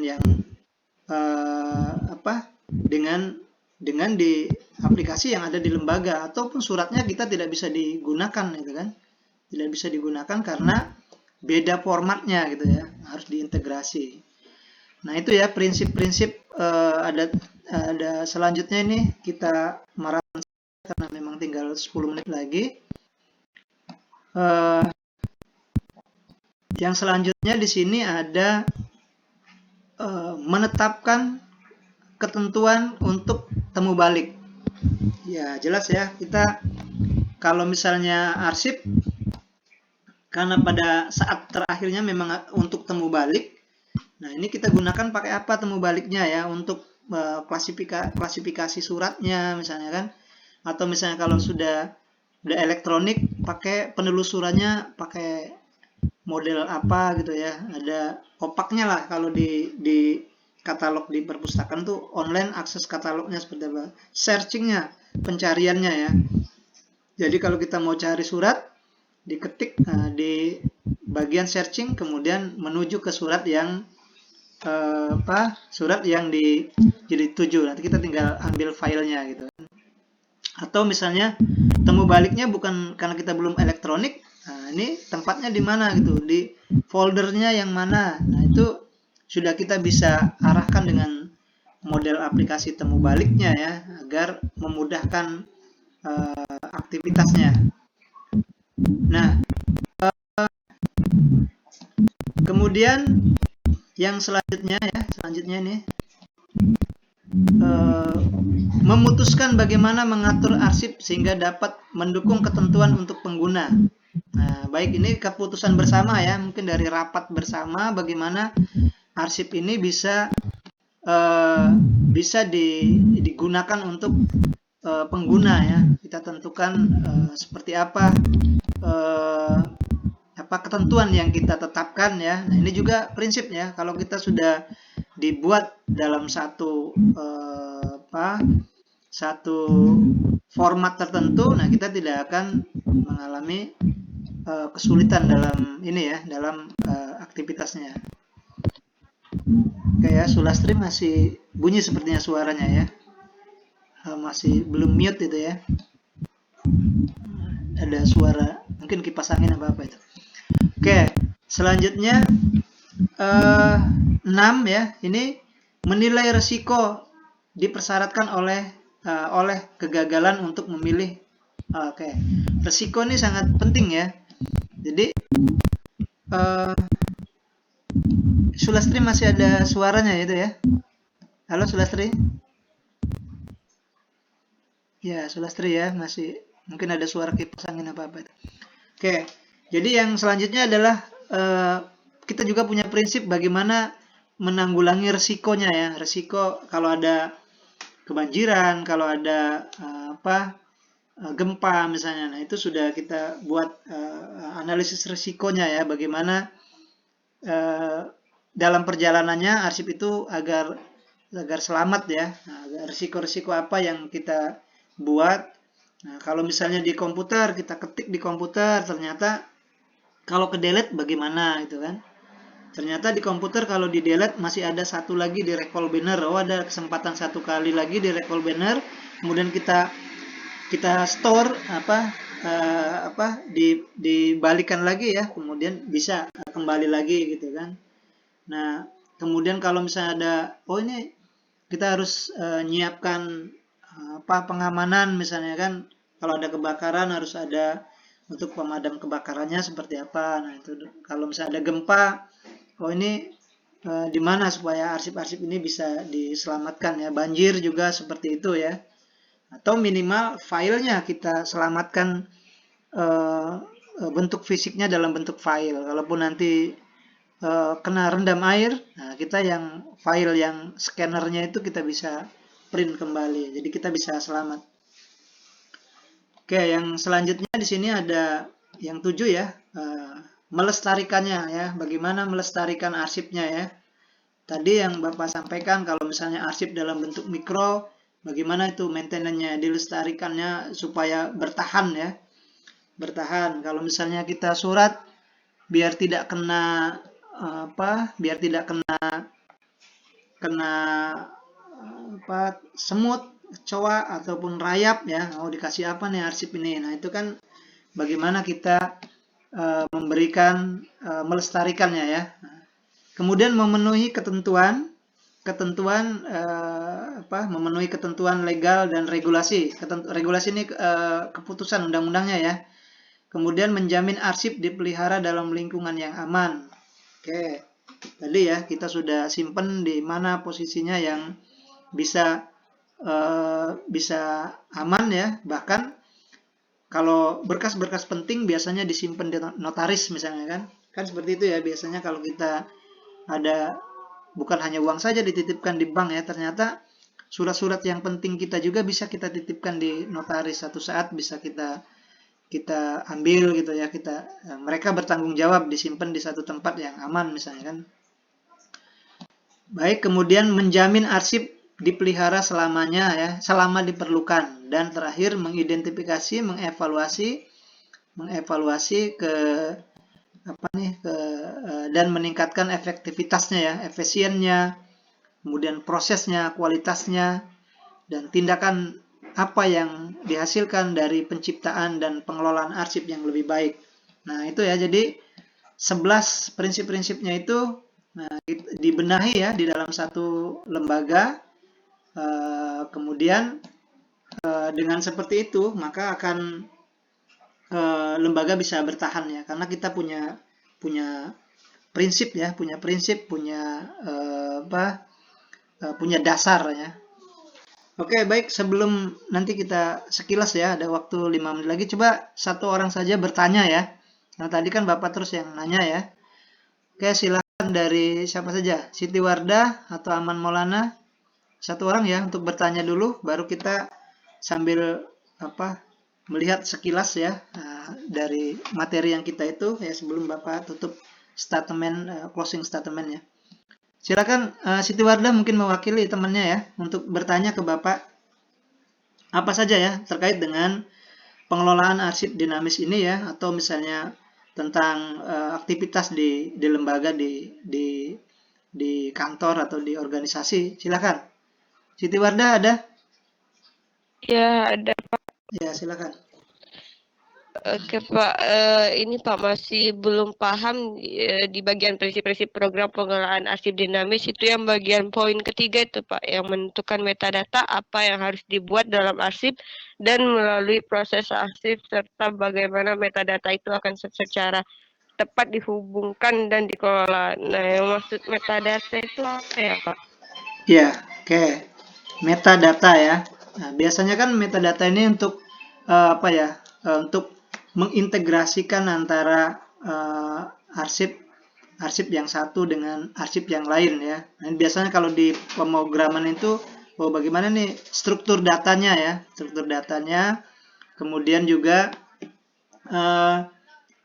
kan misalnya kita buat jangankan misalnya satu program yang lain, satu program pun kadang-kadang ada yang beda seperti Bapak sampaikan tadi, misalnya ada Microsoft Word. Nah, itu kan bagaimana struktur datanya itu ya, metadatanya apa saja tuh di Word itu pasti berbeda. Kalau melihat dari extensionnya saja kan sudah berbeda. Misalnya ada yang doc, ada yang RTF. Nah, itu kan sudah berbeda itu ya. Nah, kemudian ada kelemahan-kelebihan. Misalnya yang doc ini format metadatanya dokumen misalnya kan, isi datanya dia memang misalnya filenya kecil misalnya gitu ya. Kemudian semuanya support, misalnya dibuka di Word manapun bisa. Nah, kalau misalnya dia RTF, ini RTF ini dia besar filenya gitu ya. Jadi kalau kita ada 2 file, 3 file, megabyte-nya, kilobyte-nya besar itu. Kalau kita nanti ada satu arsip berapa sudah makan ruang folder, ruang file di komputer kan. Tetapi keuntungannya misalnya dia tidak akan kena virus misalnya kan. Nah, gitu ya. Jadi struktur datanya ya, metadatanya, struktur datanya ya, kalau kita lihat di ya mungkin secara pengertian ya silakan aja bisa lihat di KBBI ya, tapi intinya apa yang dimiliki oleh surat atau arsip itu, nah itu modelnya seperti apa gitu ya. Nanti kalau mau mengintegrasikan dengan yang lain bisa terkoneksi gitu kan. Ini kalau kita lihat di KBBI, kita artikan metadata itu kan ini informasi tentang asalnya ya. Asalnya seperti apa gitu kan, strukturnya ya. Asalnya, strukturnya, karakteristiknya, dan di dalam perangkat data itu. Jadi metadata itu strukturnya, kemudian asalnya ya. Asalnya, kemudian karakteristiknya. Jadi dasarnya itu apa? Dasarnya kalau Microsoft Word tadi kan, PowerPoint, Excel, nah itu kan berbeda-beda. Jadi kalau kita misalnya di yang PowerPoint ternyata dibuka dengan Excel kan itu kan tidak bisa gitu kan. Jadi seperti itu ya. Jadi strukturnya atau asalnya ya, atau dasarnya ya, dasarnya. Mungkin begitu ya, ini apa? Siti Wardah ya. Halo Siti Wardah. Ya. Ya Pak. Ya gitu ya. Jadi strukturnya, asalnya, sumbernya yang nanti bisa diintegrasikan dengan yang lain. Kalaupun tidak bisa, di-convert tadi kan, di-convert akhirnya bisa. Walaupun filenya tadinya PDF ya, ternyata kita mau menggunakannya pakai Word, jadi convert saja ke Word, akhirnya kan bisa ya. Tapi asal dasarnya metadatanya itu dari PDF. Mungkin begitu ya, secara sederhananya Iya, ya. Pak. Oke, baik Iya, terakhirin Pak. ya, Iya. terakhirin ya. Baik terakhir kita lihat secara sekilas ya. Jadi minimal terbaca judul-judulnya yang sudah kita ini ya. Prinsip-prinsipnya ini sesuai dengan apa yang kita diskusikan bersama tadi. Kemudian ini model pendekatannya ya. Nanti kita lihat saja nih apa ya pendekatan ini. Model pendekatannya misalnya di sini life circle model misalnya. Arsip itu ternyata punya model pendekatannya dengan life circle record gitu ya. Jadi arsip juga seperti manusia, misalnya lahir, dicipta, kemudian besar, tumbuh jadi ini kan gitu kan. Sampai terakhirnya mati lagi gitu kan. Ke manusia kan diciptakan seperti itu juga. Nah, arsip juga seperti itu. Jadi ada proses siklus hidupnya ya, penciptaannya, penggunaannya, pemeliharaannya hingga penyusutan atau dimusnahkan ya, meninggal berarti kan kalau kita buat lagi. Nah, seperti itu ya. Jadi arsip juga punya pendekat seperti itu ya, model pendekatan arsipnya ya. Arsip menggunakan life cycle of record ya. Jadi siklus hidup, punya siklus hidupnya. Oke, yang kemudian program pengelolaan terpadu. Nah, terpadu inilah yang kita antara satu dengan yang lain sudah terkoneksi ya. Nanti bagaimana melestarikan, bagaimana menginformasikannya, bagaimana kemudian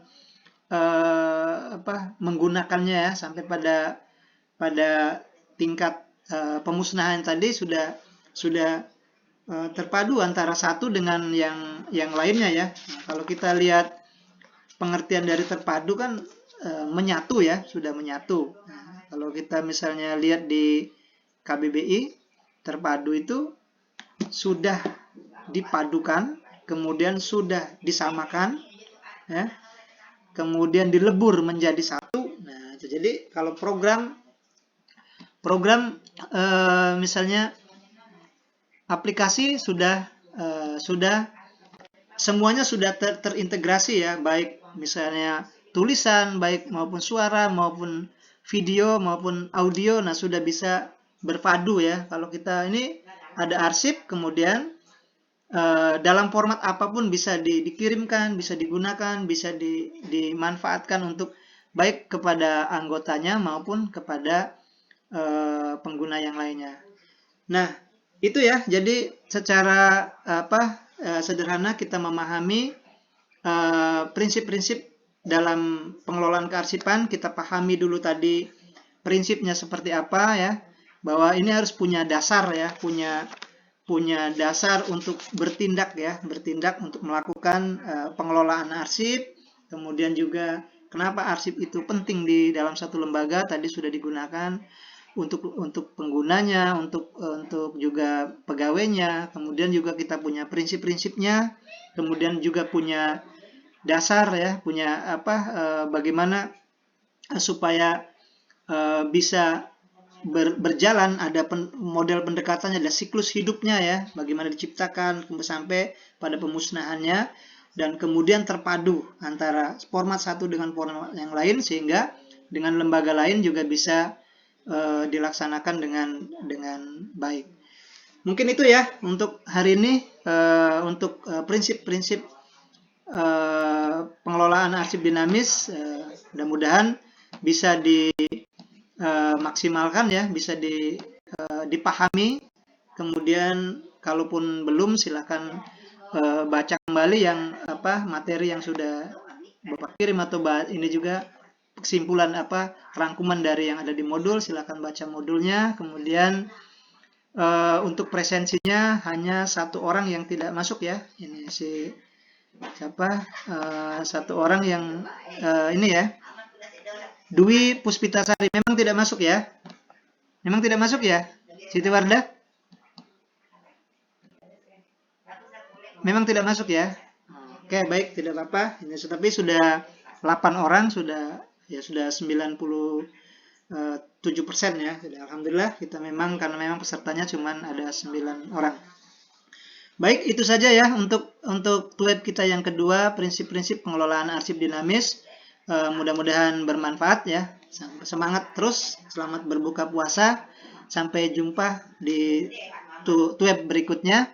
Kita akhiri dengan sama-sama membaca hamdalah.